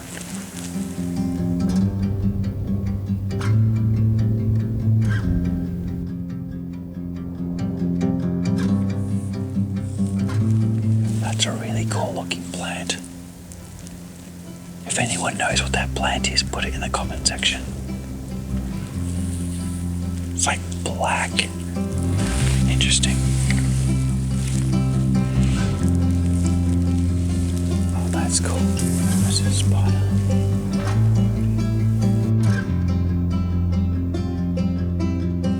So for a bit of context, that's the second glassing knob.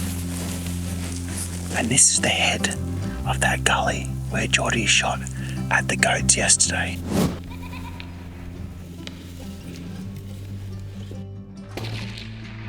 Then we're going to come right up here and follow this goat track up the top. So we'll just keep an eye on that little gully as well. I'm actually kind of annoyed now we didn't come down to this second glassing knob earlier, or even the first glassing knob. There's so much more country we could have seen. One of the joys of hunting in a new area. You get to make mistakes and learn for next time.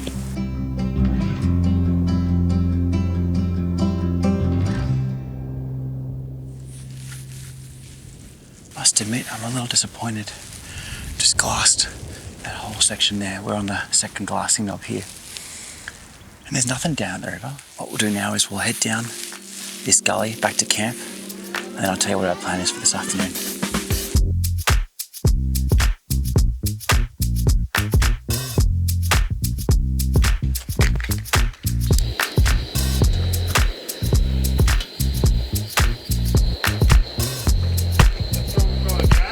Make it more of a souvenir. Yeah. We wake up at 6:30. We get 2 hours to be completely ready. The only things that we should be packing tonight when we get back is whatever we've got on us.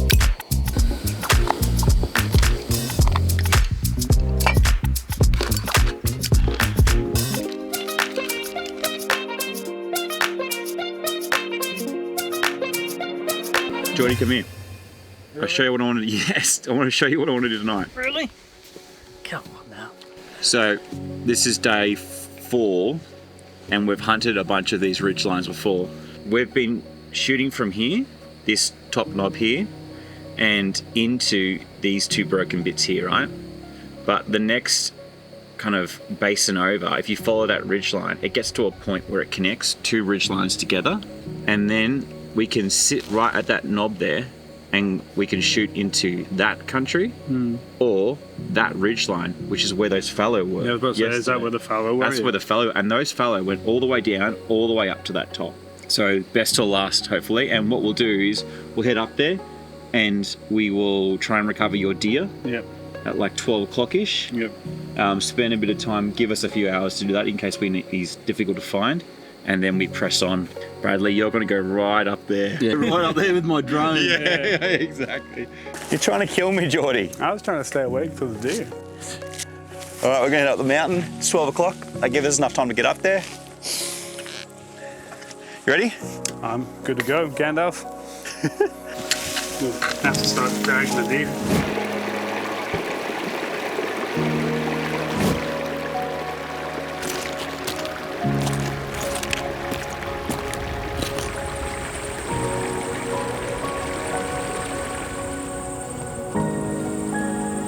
I reckon 520. 520. Link, how far away do you reckon that hind is? 392 metres away. Happy feeding. Yeah. Link saw her. Little cameraman spot, eh? She's just about to feed into the trees. Yeah. And she's gone. Let's go.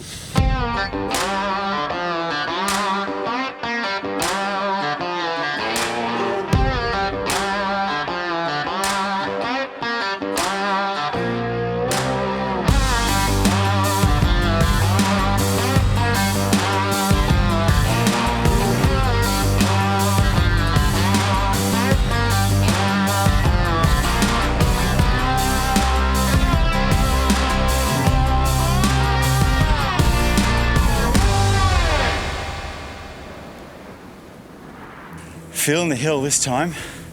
Geordie's feeling it. Day 3 for me on this hill, day 2 for Geordie. The great thing about this hunt though is if you want to have an easier hunt, you can. There's plenty of deer on the river bottom. You can curl around and check out the other side. You don't have to go up the hills if you don't want to. In fact, if you do want to book this hunt, do the same hunt that we're doing, I'll drop a link below where you can learn some more. It's great. Helicopters Nelson. They've got a great little spot here. Up top's even better. So not much further. Maybe about, I don't know, a K to where that spot is, I think. Yep, from where we shot yesterday. Yeah. So we're going through that saddle, up and over and into the next saddle, which is the saddle before Rocky Mountain, Mount Rushmore. And there's our Mount Rushmore. Which I reckon would have chamois on it. I don't know, probably. I don't know, they say they're not this far north, but they are around. So who knows? Right. Be cool to see when there's a hawk. Hopefully he's over a carcass of mine. That'll be nice.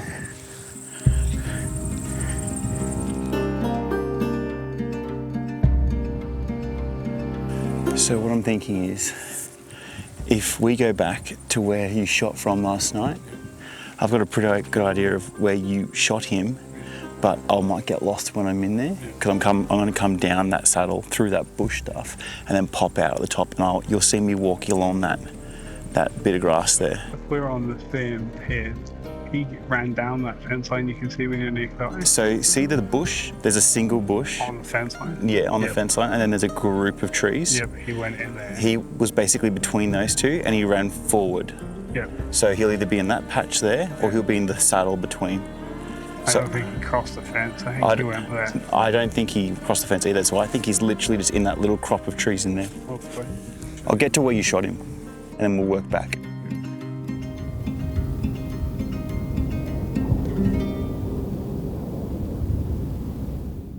So we've found the spot. I can't see any blood, but if this is the initial impact point, that's not uncommon. Geordie's coming over now. I've just waved him over. He's going to have a drink and then we'll have a little look in here because this is where I think he's going to be.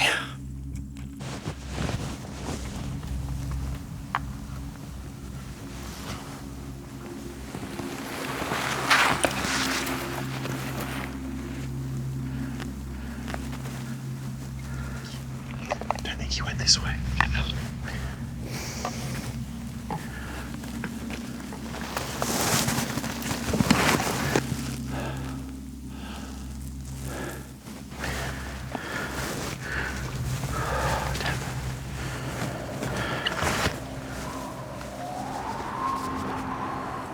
So I've just finished looking for that deer.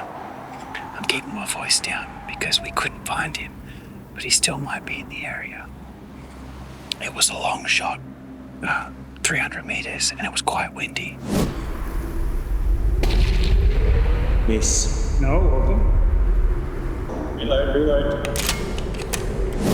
I with it. But I'm thinking that the wind's pulled it a bit far back. So he might be in further back than I thought he would be. So we'll just be quiet and we'll just keep continuing up this hill. Getting to our final destination. Keep our eyes open. He might even show up.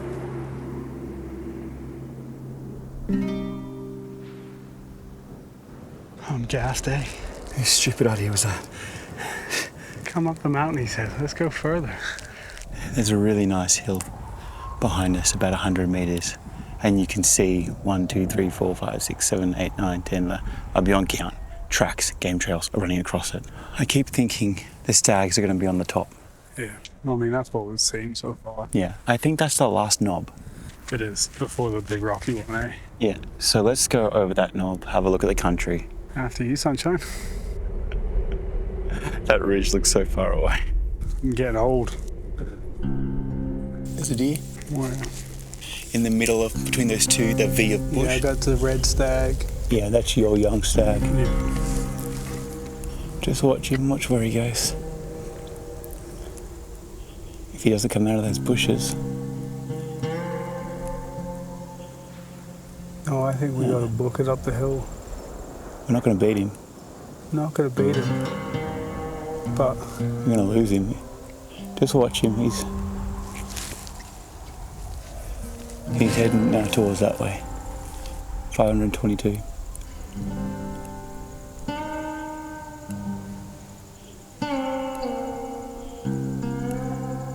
Going up to the left. I haven't got him. Below the two rocks, just behind the bushes now. And he's just about to hit the open crest. Yep, got him.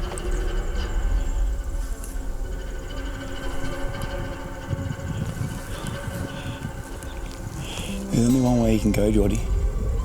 He can go? Yeah. Yeah, that's why we should be getting up there. 528. He's not looking dead at us, though, eh? He's not. That's he just changed his mind. way.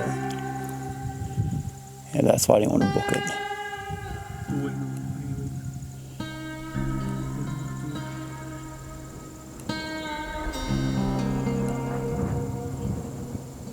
And he's gone. So we've just seen Geordie's stag, literally right where we were just talking, and he's limping.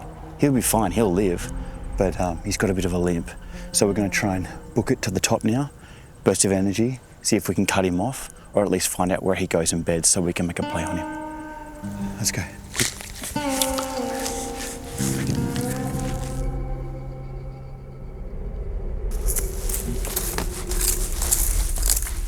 Just broken a bunch of sticks now while we still can make noise to clear the path so we can go back and forth, back and forth. There's a nice little spot, sniper spot for me there too.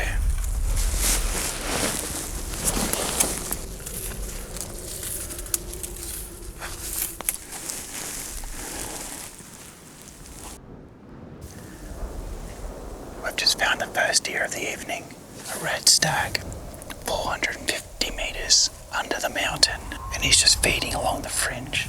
He might come out and cross this ridge line here. He's not huge, but we climbed an awfully long way. We'll just watch him for now. Where is he? He's 400. That's a long ass poke. Oh, I'm not going to shoot him yet. He's too far away. We can move. 400's too far.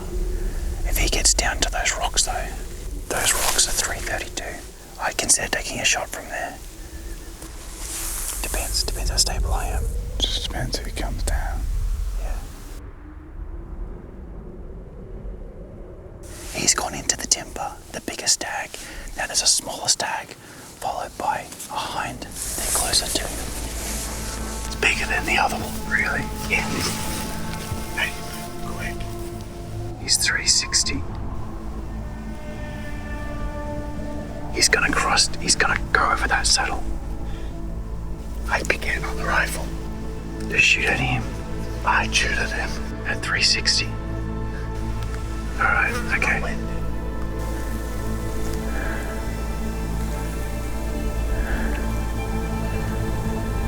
Careful, don't move, don't move. That's moving. Everyone's looking at us. Yep. You should aim on the tip of his shoulder.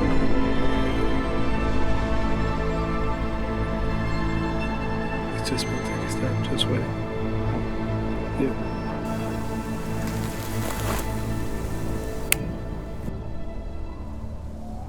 I'm gonna take the shot. I don't feel comfortable, he's too far away. We'll just slap those 10 feet over the saddle. We've got plenty of time. It's only 5:15. More deer will come. We'll get Geordie to shoot next.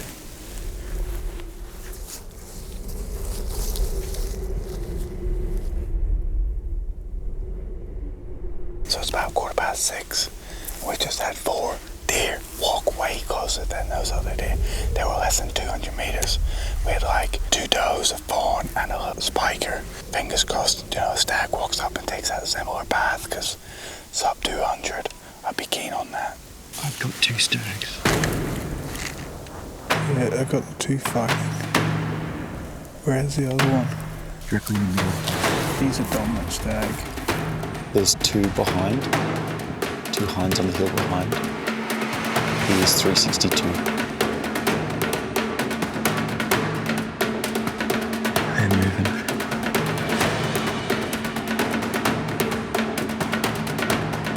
$367. So I would go. You go on his neck? Go on his neck and crank up to 350. Okay, have you got something under your gun? Yeah. He's coming down. He's coming closer. 358. He's gonna have a fight, I think. He's about to go broadside. That's right. I'm moving forward. Huh? I'm moving forward.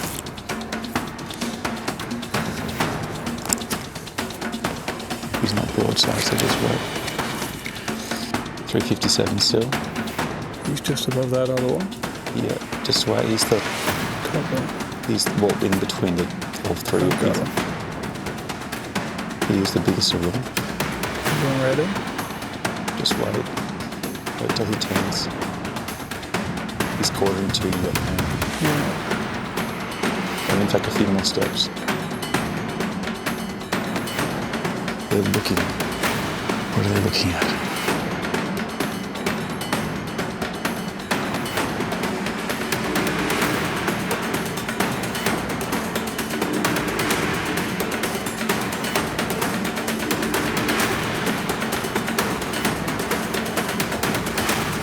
Please.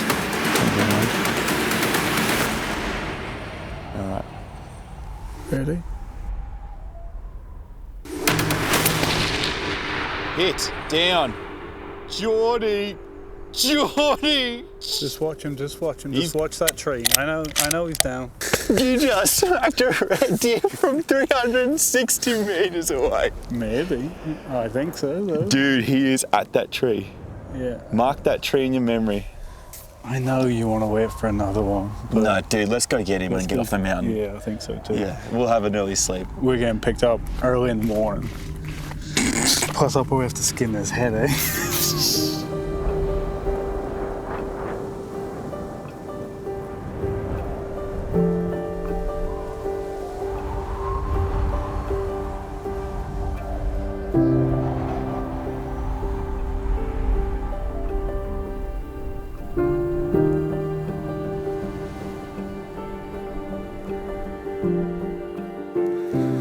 He's here. Here he is.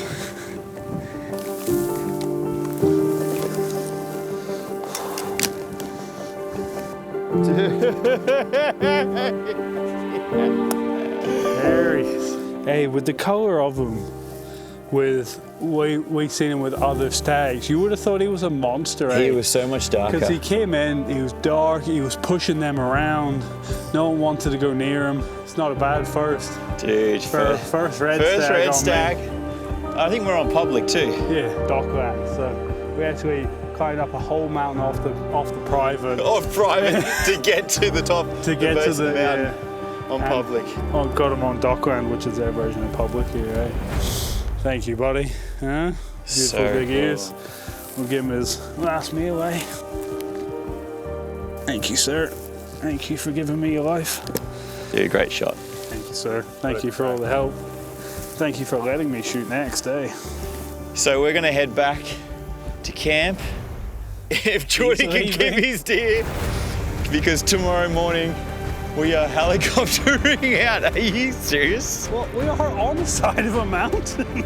Tomorrow we are helicoptering out to a second location where we'll be hunting chamois, all public land. There's reds there as well. I know Brad really wants a chamois. So we'll see you in the next one. It'll be a cracker.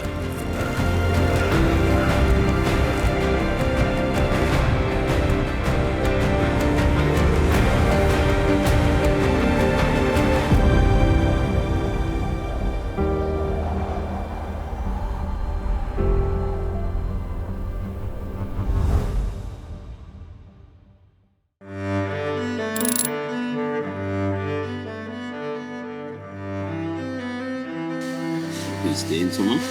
No, you're doing exactly what I want you to do.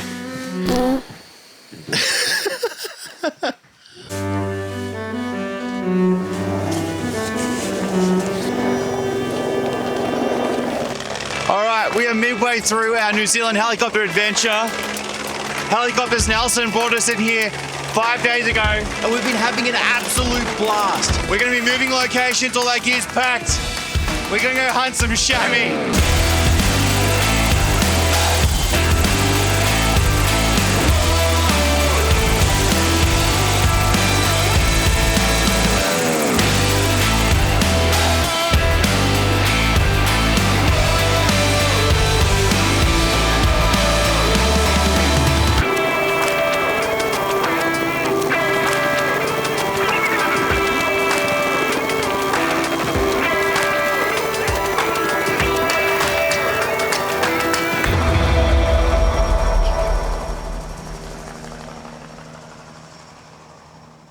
That is something I don't think any of us will forget.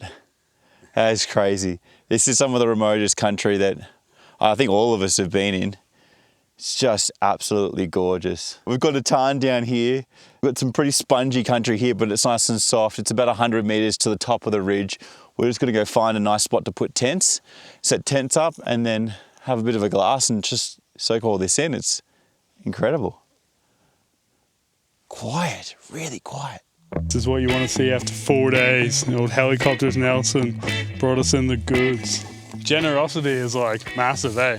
You know, we've been so well looked after from the minute we booked this to like, you know, to the whole way home. He's taking our heads, he's dropping them off to be boiled, he's giving us a price. Like, Joe, it's a really all-inclusive service, eh? And if you want to do this hunt, I'll chuck a link in the description below. You know, this exact hunt that we are here, Helicopters Nelson will drop you off. They'll give you everything you need in terms of like where you got to be, where you hunt. Tom talked us in on the way around. There's Jürgen. Jürgen, he has his own YouTube channel. Check it out, Strider. He's a beast. I don't know how he got up here by himself. How did he get into this country? Oh, epic walking it would have been, eh?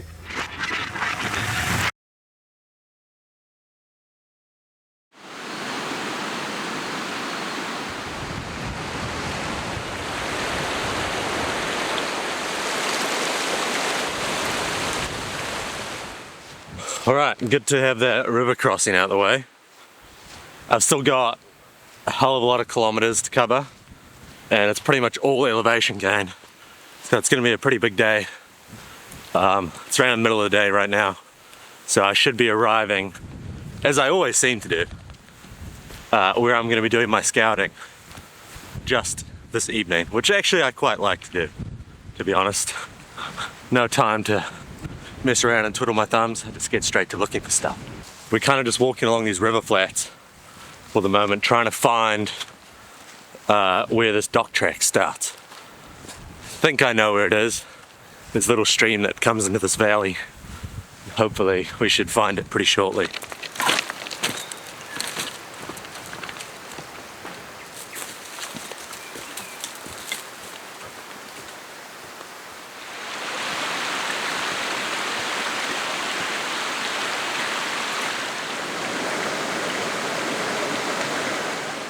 Whenever I'm about to like go up a big ridge, like I'm about to, I try to kind of like water load, because just one of these isn't really enough. So I'm probably gonna try and drink one of these, then fill it up again, and then start walking, just so that I know that I'm not gonna die of thirst once I get up there. Because up on these big ridges, I don't know if I'm gonna see water again for the next 3 or 4 hours.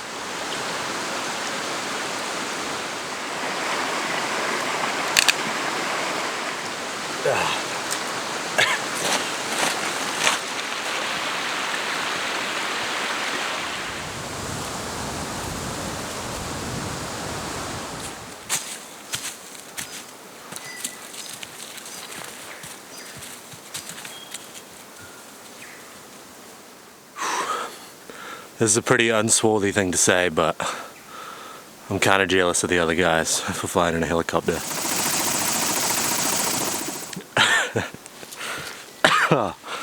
It's steep and it's about to get steeper too, but after that, this is the worst of it, and then it's gonna get better.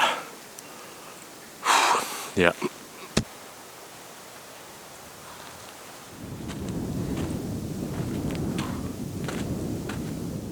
Me and Kim have finally broke out onto the tops.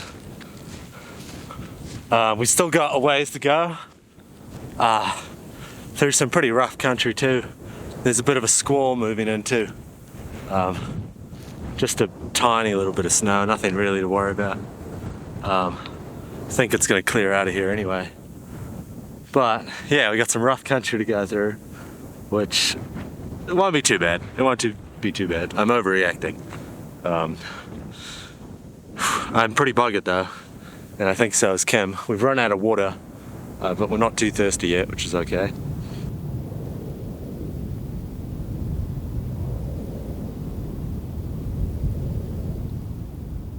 I just spotted a fur chamois. I was just making my way down to this town. I'm super close to where I'm going to camp tonight and where I'm meeting the boys tomorrow. I'm not sure what it is yet. I need to get my big lens out. But I also don't know how I'm going to get past him without spooking him, which is a bit of a pain. Yeah, it's so quiet here too. If I just kick up one rock, he's gonna see us and booger out of here. He wouldn't go far though, to be fair. Yeah, cool. We're on the board. It's probably a buck too.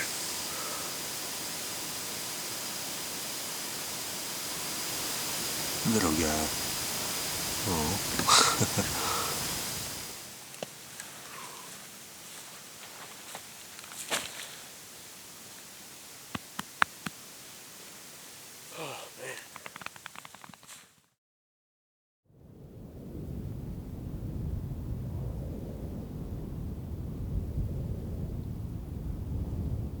So far it's been a slow morning. I haven't picked up that chamois that I saw yesterday, but I'm not too surprised. There's just so many little cliffs and bluffs that he could be hiding in, and I haven't seen anything else quite yet.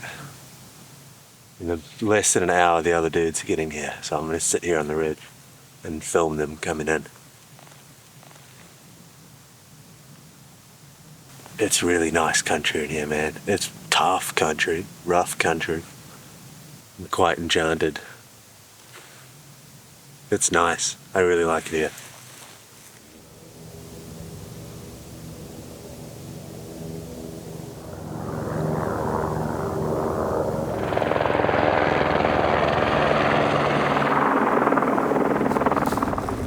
How's it going?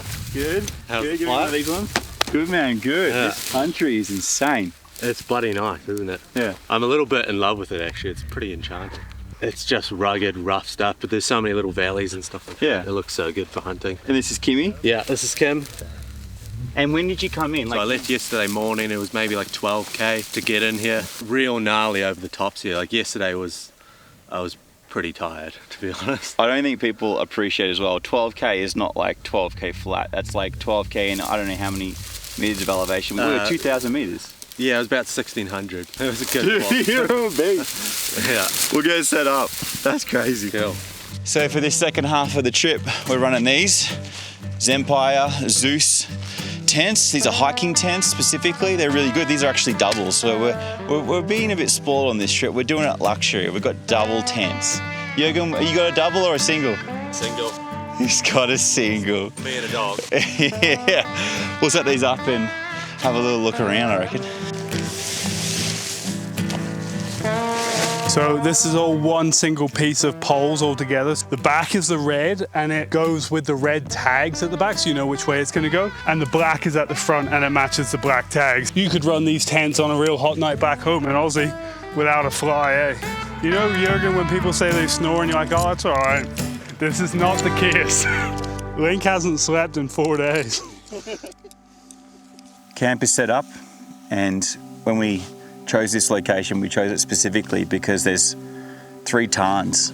The tarn that's just below us, the tarn over this ridge here, and then there's a 3rd tarn over on that side that's a bit smaller. A tarn is essentially like a freshwater reserve, like similar to what we would consider a little waterhole, basically. Or they can get quite big, can't they, Jürgen? Yeah, they can be pretty big lake-sized. I've many times drank rotten water. Saw this waterfall and I just engulfed like a litre of water. And then I got up and there was a big pig like rotating in the pool, like a big rotten pig in the pool in front of me. It's disgusting. I didn't taste it at all. Not that we're recommending that. No, I wouldn't do that. I'm a little more cautious now. I think that's kind of how they started out. It's bigger in person.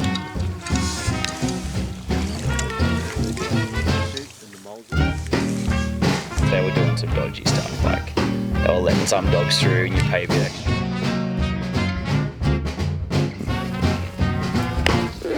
Twinnies, mate. Yeah, twin needle. Twin needle twinnies. Twin needle twinnies. The plan tonight, this arvo, today, whenever, is to head over into this shady spot over here, basically the next ridge line over, and then we'll find a spot to glass and sit there and see if anything pops out.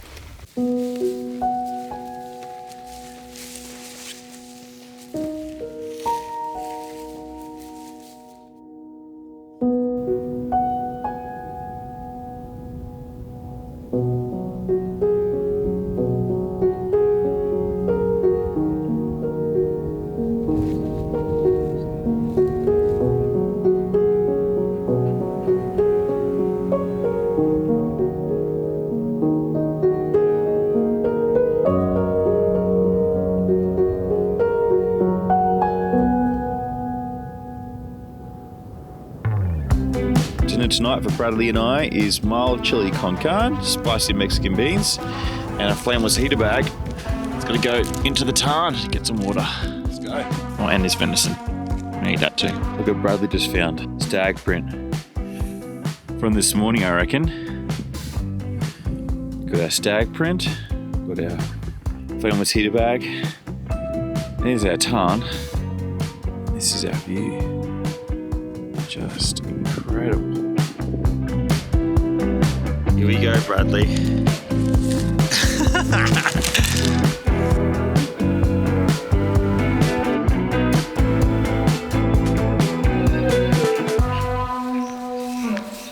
Alright, so no animals this evening on either hunting party, which we're a little disheartened, but we're just talking there and thinking, you know, we've come in today, we've made a lot of noise, we've come in with a chopper, we've put up 4 big orange tents, there's new smells around there. Perhaps we just need to give this a bit of time to settle down again, because we're on the side where the water is, there's scat everywhere, there's trails everywhere, the sun's going to be popping up here in the morning. I just feel like tomorrow morning I've given them enough time to settle back down, and fingers crossed we can see something on this ridge line trying to come down for a drink in the morning.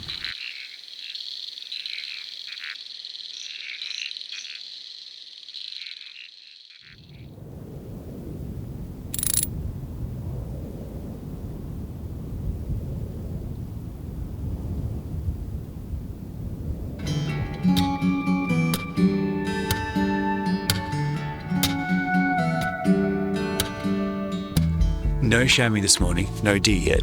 The sun's just tickling the tops now of this ridge. What we're thinking we're going to do is, this knife ridge is pretty gnarly, but there is some nice country on the opposite side of it. So we're going to saddle across, get to that spur, look down into that basin, and if we have no luck then, we're going to punch over the top of the knife ridge and glass all that country down there too, while Bradley sleeps.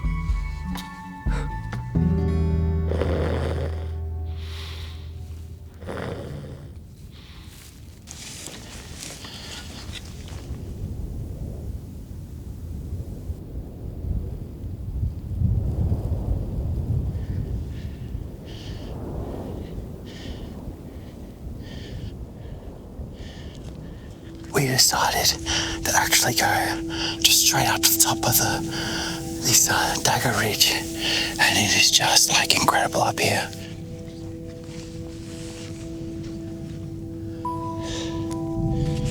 Chris was just glassing, and he saw a boulder, and he thought it was a chamois, until me and Geordie quickly corrected him.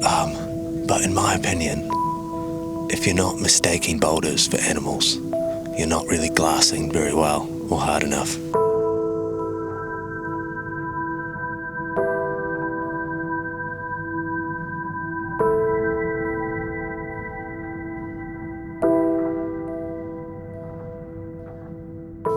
We're not having much luck on these chamois. It's hard when you don't know what you're looking for. Like, well, obviously we've seen pictures of them and video of them, but it's different again when you're looking in the glass. And I'm really surprised we haven't even seen deer on these hills. But we've made the effort up here, and it's just a puzzle. You just gotta find where the pieces go, which is just a time thing, really. So we'll just keep looking, keep searching, keep putting the work in.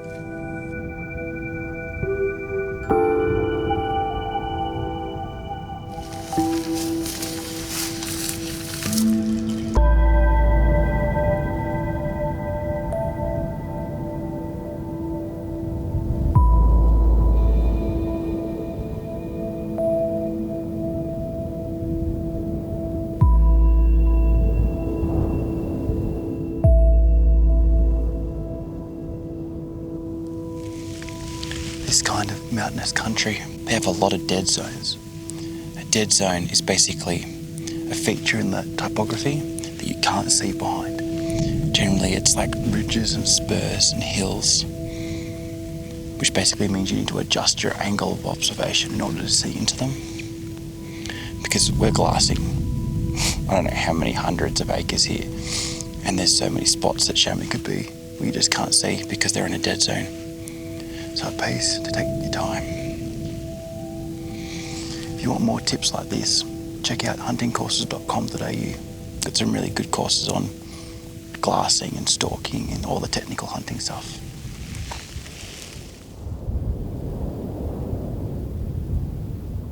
The boys have just moved on to the next little spur. We'll stay on top and punch up to the next knob, or we can see on the other side too.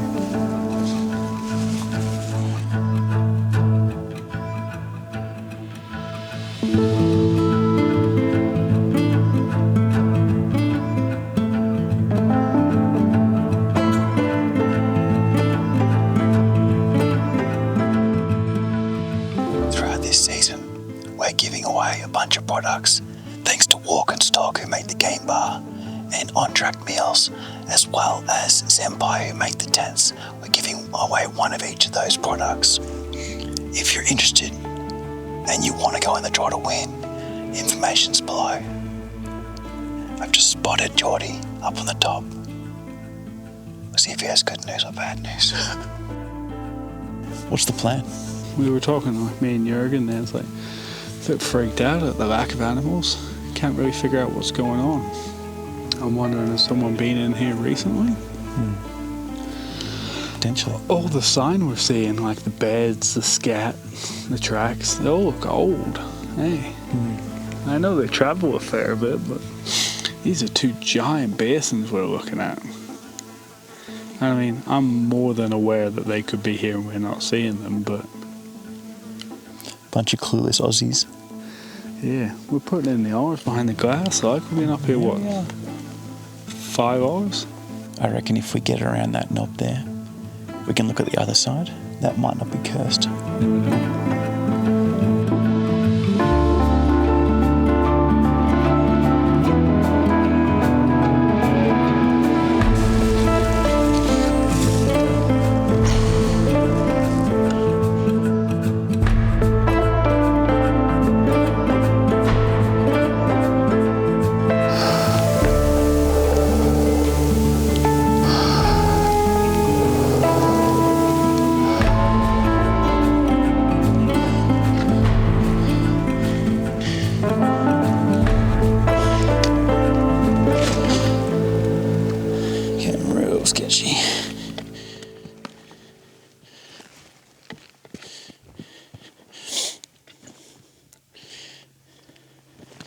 we've just come to the top of the knob here, and we're kind of umming and ahhing about where we're going to go next.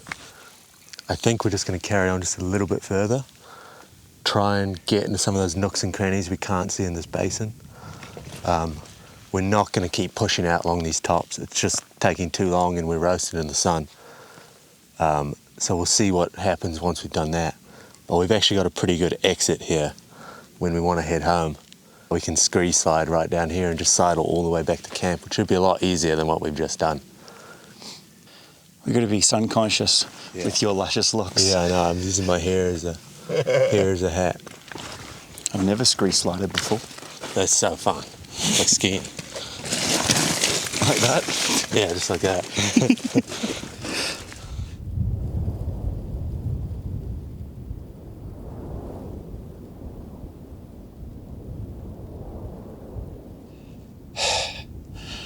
At the top of the ridge, on the top of the highest knob, we can now see into some more country. Mountains as far as you can see as well. We'll probably just sit here, glass for a bit. We need to be careful though about how long we stay out here because I don't really want to climb down the ridge in the dark. It's been an ongoing theme in this season. But yeah, this stuff is super gnarly.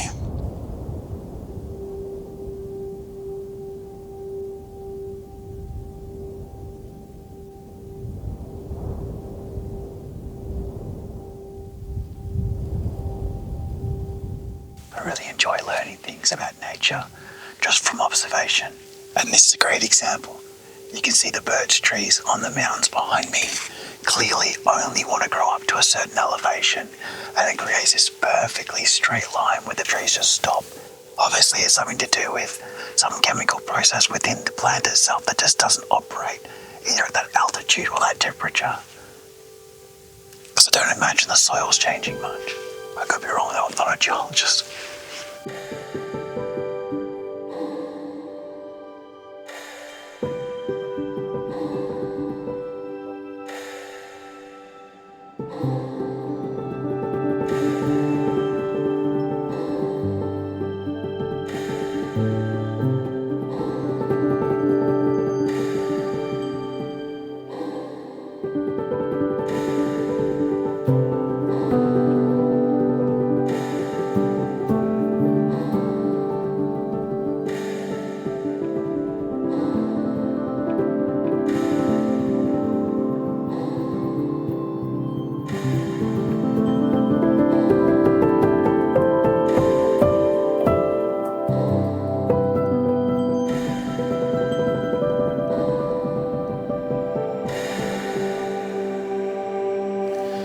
Okay, it's 7 o'clock, and if anything was going to move in that basin, it would have moved by now. So we don't want to head home in the dark, so we're going to bump off now, make our way back to camp. Probably, I don't know, how long you reckon to camp? 40 minutes going down? Yeah, maybe an hour. An hour? Depends how it is down there. Yeah. But hopefully we bump into something on the way. We'll do some glassing, I think. Yeah, we might see something on the way. Otherwise, we'll get back to camp, have some food, and make a plan for tomorrow.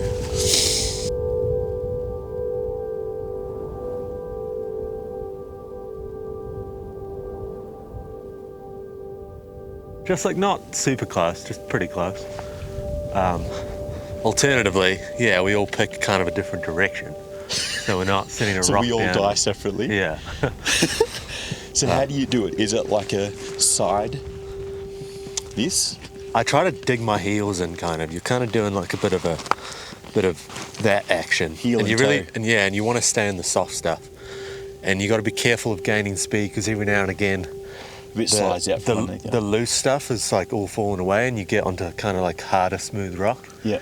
You'll get to see it as you go, but should we make for that rock? Is that smart? No, I would go straight down, honestly, like straight through the soft stuff. Okay. If you kind of aim for the little ridges, that's where it's all falling away. Okay. There's not much to teach really. It's kind of a learn as you go type thing. I just love it how it's like, you learn or you die. Here we go. Scree sliding.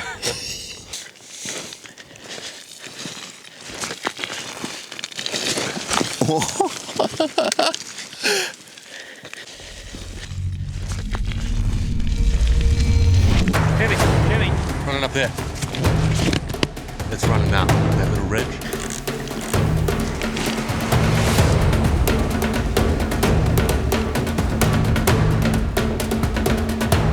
He's gone out of, he's coming to the right. He's going right up to the skyline there. Yeah, he may have even gone over already. Was he pretty high, was he? Yeah, I think he's gone over. We could maybe try and leg it over there. We can look down maybe. That's crazy. We just got halfway down this scree and Jürgen spotted the only chamois that we've seen in 2 days just blast up the hill and over. He thinks it was the same one that he saw the other day. 500 meters away. And we literally said, like, this area is too nice not to have a chamois. I had a scan too, I just didn't see him. Should have given it more time. Complacency. We'll pack up the stuff and head back down the street. I've been in the darkness for 40 days. Walk and stalk, game bar, carbon plus and lower boots to the rescue on this one. Searching for holy flames, a sign to light up the way. So can you help me out? Can you help me out? Dynamite. Got him. I've been more certain of truth before. This whole trip I've been trying to find snowberries to like give everyone to taste. And to the untrained eye, these might seem like a little hair poo or something like that. But these are snowberries, and usually a little bit earlier they'll be growing absolutely everywhere, totally bonkers. But it seems like the season is kind of drying up. They're kind of like a little blueberry little thing, but they're totally my favourite berry in New Zealand for sure. I'll have to save some for the other dudes. Get a look at those.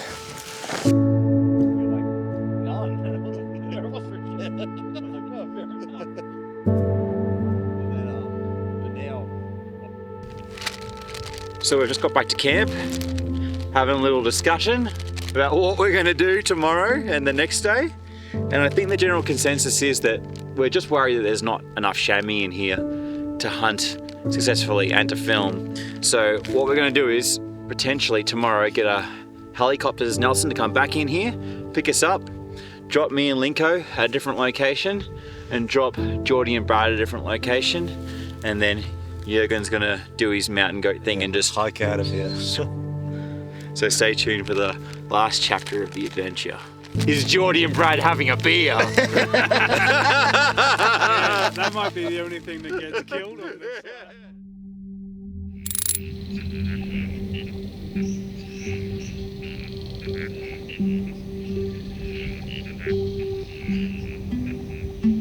Waiting, praising for the wave, staying, phase it come what may. How come? Who's it really for? Chamois hunting has been hard the last 2 days. We haven't had much luck. Bit freaked out at the animals. Can't really figure out what's going on. So this morning, helicopters Nelson's coming back in, picking up Bradley, myself and Link. Jürgen behind the camera is gonna sneak off and do his mountain goat thing and head back into the wilderness where he lives. And we'll keep hunting. We've got a couple more days left, so we'll see how we go. First though, breakfast, most important meal of the day. Have you guys got any water? Thank you. So we gave Jürgen some of these on-track meals because they're not available in New Zealand. Or are they? This was his favourite, Australian slow-cooked steak. Bit of Australian beef. Beef's better in Australia, mate. So if you're a New Zealander and you want some camping food, you just might be able to check these out soon. And these flameless heater bags are pretty good too. Even the bumblebee likes them. Me and Kim are heading off. We're gonna pop over the ridge, watch these guys just get out of here in the helicopter. I've got maybe like a 12, 13k walk, bush bash through the trees down back to where my truck is. So if you want to come hunt with me in New Zealand, up in the wilderness for Himalayan tahr, red stag and chamois, message me on Instagram at Strider Media. Hope to hear from you guys soon. All right, chopper's coming in. Last leg of the journey. Let's make it happen.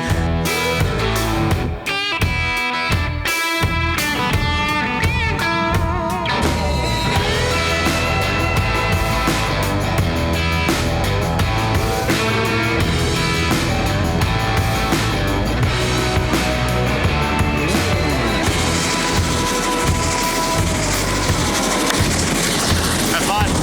I'll keep a beer for you.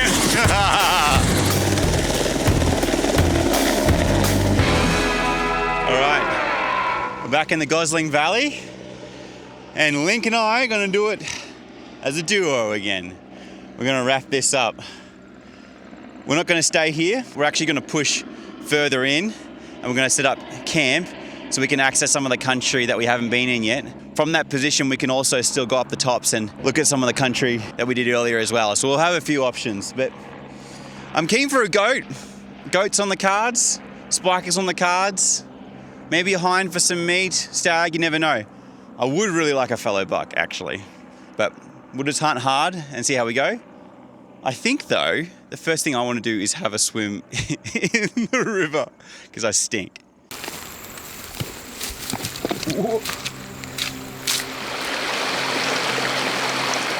Wouldn't be a season of the Huntsman if someone didn't have a swim in a river. It's cold already.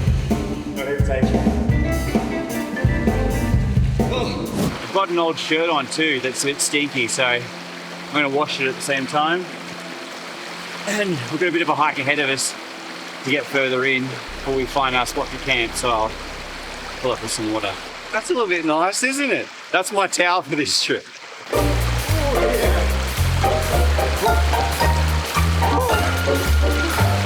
That feels awesome.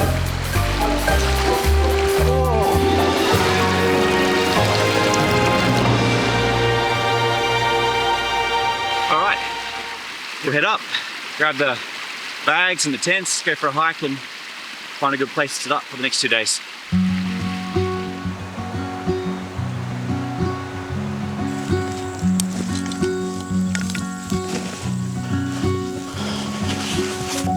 Okay, let's go find a new camping spot.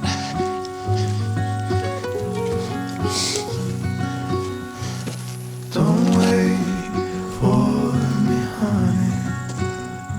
Don't wait.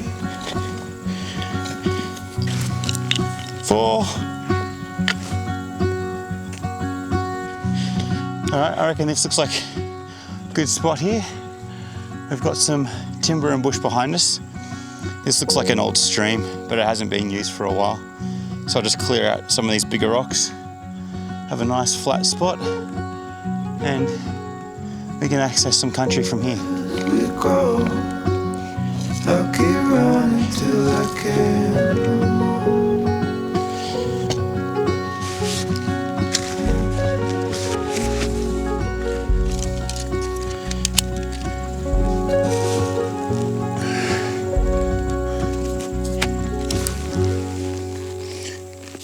It's a hot one.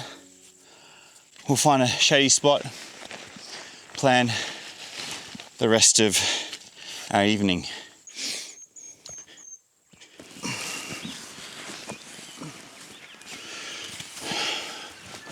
Okay, so this evening plan, I think, is to head into a nice little basin that we haven't been yet. And I have a feeling there'll be some bachelor herds of red stags moving through it. We are still pre-raw, they're still together in their little groups. The big stags come in at last light, but the littler ones come in a bit earlier, around 5 o'clock. This season as well, we are still running the giveaway.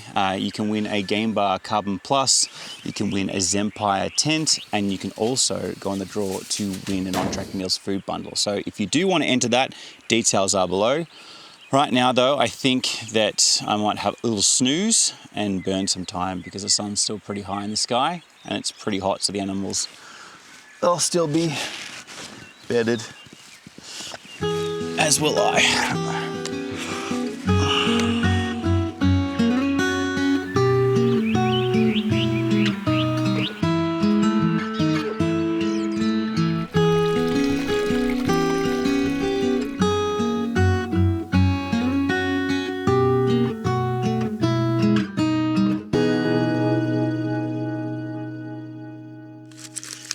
All right, 2 hours to get up the mountain so we can get there at 4. That's all the meat we've got left at camp. We've been eating a lot, so meat animals definitely on the cards, as is a goat. Fallow buck would be nice. Maybe even that deer that Geordie shot. That's your young stag. That'd be good if we could get him, or a big old stag. Let's go. A poor boy from the backwoods, thought I never would find my way. Sweet girl, straight from downtown, where I was just another face. They said that we should steer clear of each other. Matches and gasoline, nothing but trouble. Said we'd never make it, but you ain't seen nothing yet. Oh, we're just getting started.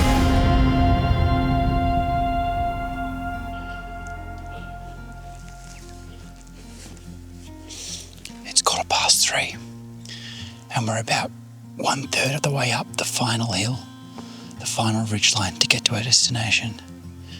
Hoping to get there by 4 o'clock, but it is a really big hill. So we'll just take a moment to breathe. Honestly, there's no shame in stopping and resting. It's like the smartest thing that you can do. The second that you start just pounding up a hill, even conserving momentum and using that, you often will find yourself busting out front where there's a clearing and then blowing whatever's out there. It's much better to go slow, and before you get to a clearing like this, just sit, have a listen, take a breath, drink some water. It's a really good tip. Busted too many deer, just powering forward. There's no heroes in hunting, there's only hunters.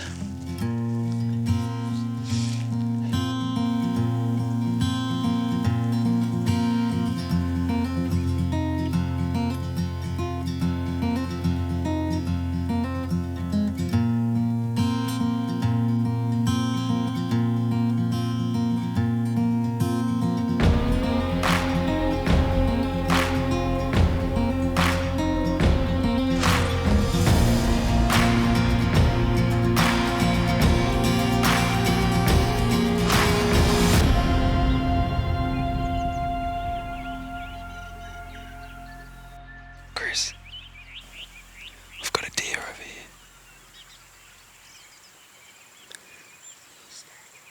Just a doe. She's just over across here.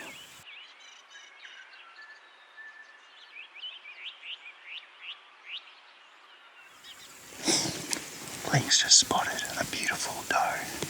She's got her summer coat. She's healthy, she's fat. 240 metres away. Great example of a summer deer. Great tasting, great for the hide. So I think we'll set up, take a shot. There's a rock over there. We're gonna set up over there and see if we can get a nice harvest. Link, you keep your eye on her. If she moves, tell me, okay?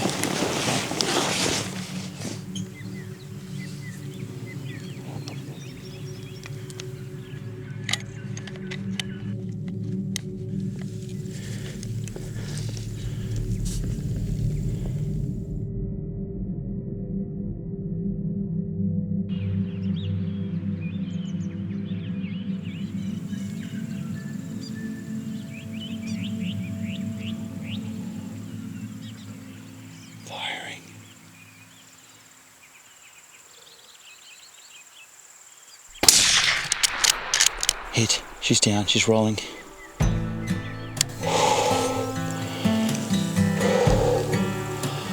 What more could you want?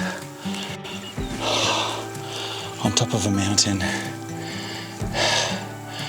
public land, dock, meat animal, beautiful coat. All right, let's go get this animal. What a hunt.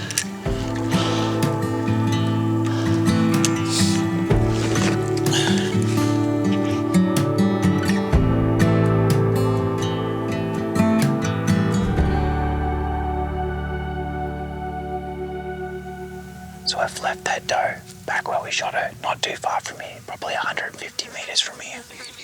We're actually up now in the basin that we wanted to glass, tucked in between these nice trees. Sun's going to set over there, wind is perfect. So we're just going to sit here and watch this basin to see if anything moves out.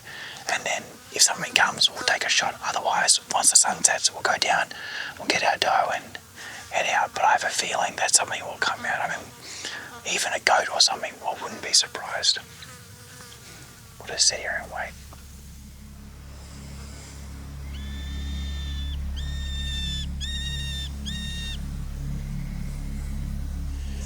Here's a quick little tip for you as well.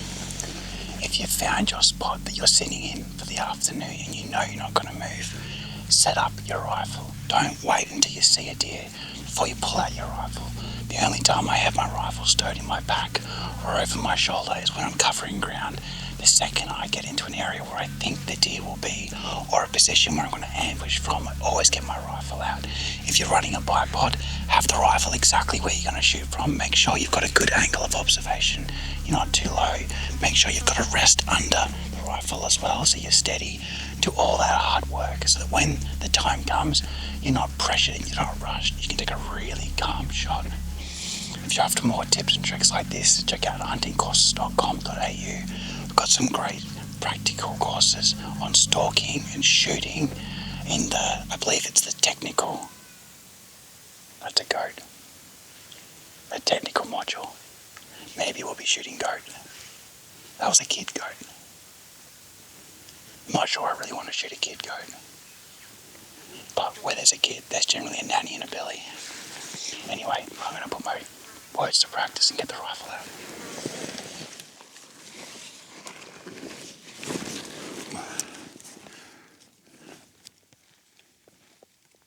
I'm feeling really good there.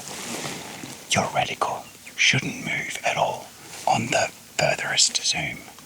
If it's moving, if it's wobbling up and down, left and right, you shouldn't be shooting. It should be locked down, unless you're freehand. If you're freehand, that's fine. There's tips and tricks to reduce that. But if you're sitting on a bipod, you should be rock solid if you're going to take a shot. Here they come. They're just over the hill. They're going to cross in front of us, 100%. Let's see if I can find it.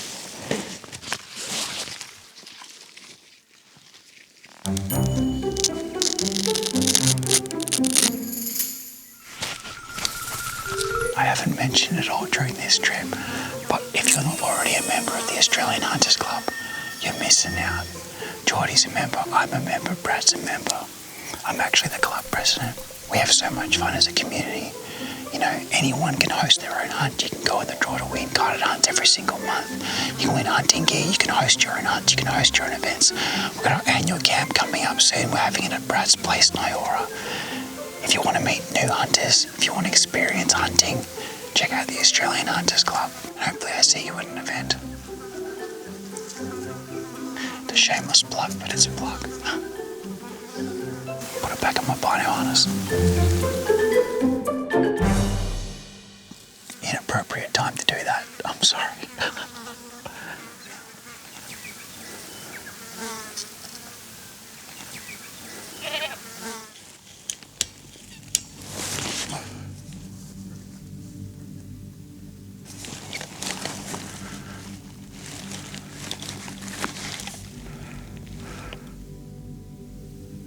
Sorry.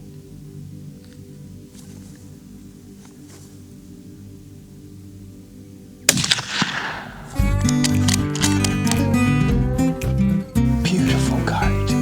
That's a public goat, but eventually it will head to farmland. So it's good that we can remove it. It's an introduced species.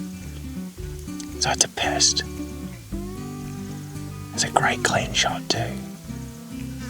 So good. So good. Gun safe, safety's on. Before we go looking for that goat, we'll just sit here and watch this clearing, because clearly it's a good clearing. We got plenty of time.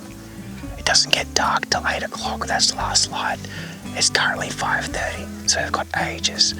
And I expect if any big stags come out, they'll come out right at the end.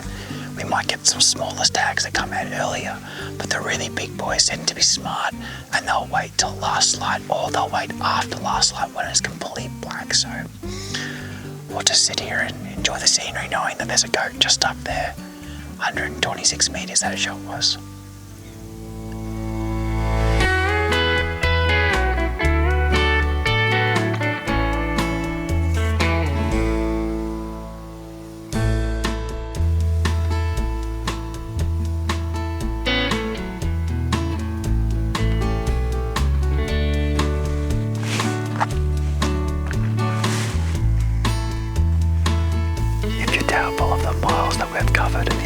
We've climbed.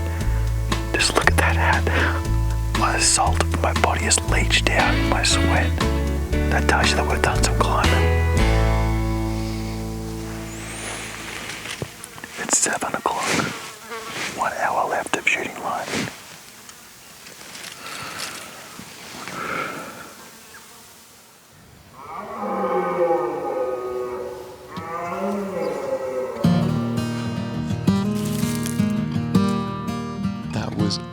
Full-on red stag roar. 10 minutes left of shooting life in the valley below us. That is so cool.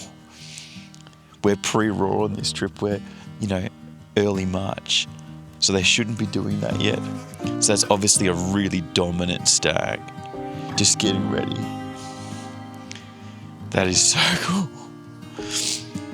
That makes me really happy. Hearing a red stag roar public land in New Zealand. Was not anticipating that. Anyway, it's end of shooting light. Let's go check out this goat and this doe and field dress them and get them back to camp. So cool. So cool.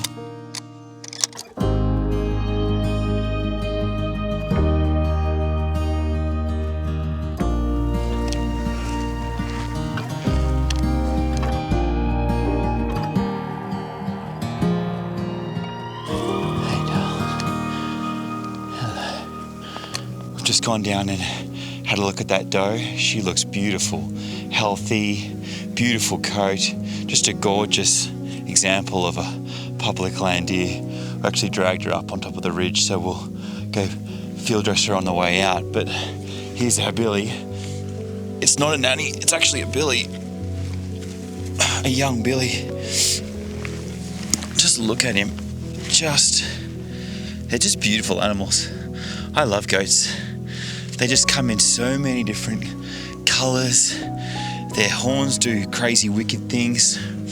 If you're not familiar with goats or wild goats, basically the billies have these wider horns that come out like this. This is quite a young billy. There's his little beard there. The nannies, their horns basically go straight back and they're much thinner. But just a beautiful example of a New Zealand wild billy goat. And if you're wanting to cook these, I tell you what, goat curry is one of the greatest things that you'll ever taste. And a young billy like this, slow cooked, will taste amazing. Thank you, buddy.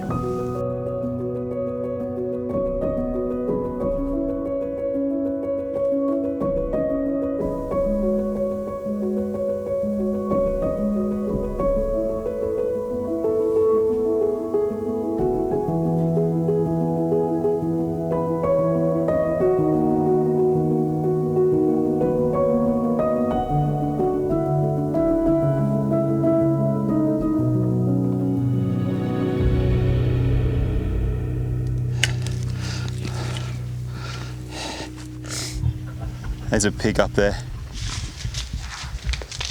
Probably 50 metres from camp.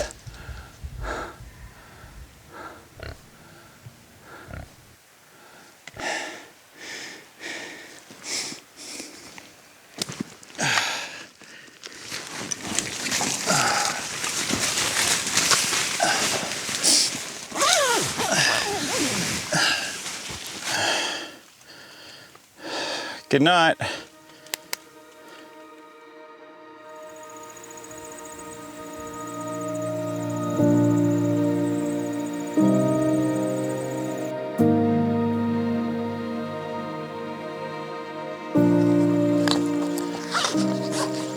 Last day in New Zealand. This place is just incredible, like breathtaking. I've never had so much fun. I've never climbed so many hills and mountains and laughed as hard and smiled as much. It's just an incredible place, just absolutely beautiful. And I want to encourage you, seriously, if you want to have an adventure like this, grab 3 of your mates and get chartered out to the chamois country on the knife edge, or maybe get chartered out here to the public, or even the Gosling camp. Contact Helicopters Nelson. They've been incredible to work with. I'll drop their details below. This is an adventure that you want to share with mates. Brad has been great, as well as Geordie and Link and meeting Jürgen for the first time. Grab some mates and book this hunt. You will not be disappointed, I guarantee you. Now, I want to thank our sponsors on this season, Zempire, On Track Meals, Walk and Stalk, Beretta, Australia and New Zealand. They've been amazing to work with. Please go check out their products, support them. It helps support our show. And thank you for your attention. Thank you for watching these episodes. Thank you for liking, for subscribing to the channel, for checking out our socials. We now have a newsletter that you can check out as well. It means the world to me when you do these things, when you engage in the content. I love getting emails. Thank you so much for being a part of what we're building here with the Huntsman and our community. We're only a small channel, but we've got big aspirations, and yeah, your engagement really helps push our content further. So thank you so much for sharing our content and for saying hi and for commenting. And finally, the giveaway. We are going to announce the winners of the giveaway that we've been running this entire season 1 week from when this video goes live. So you still have time if you're within that window to go and enter the giveaway. Details are below. Otherwise, we will pin a comment at the bottom of this video and every other episode in this season announcing the winners, and we will be in touch with you to get your details so we can send you some products. And one final cheeky thing. If you've watched a season of The Huntsman before, you know I love a cheeky little teaser at the end. But this is the first time that we've done a teaser like this. Allow me to give you a brief teaser to the first episode of season 5. On the next episode of The Huntsman,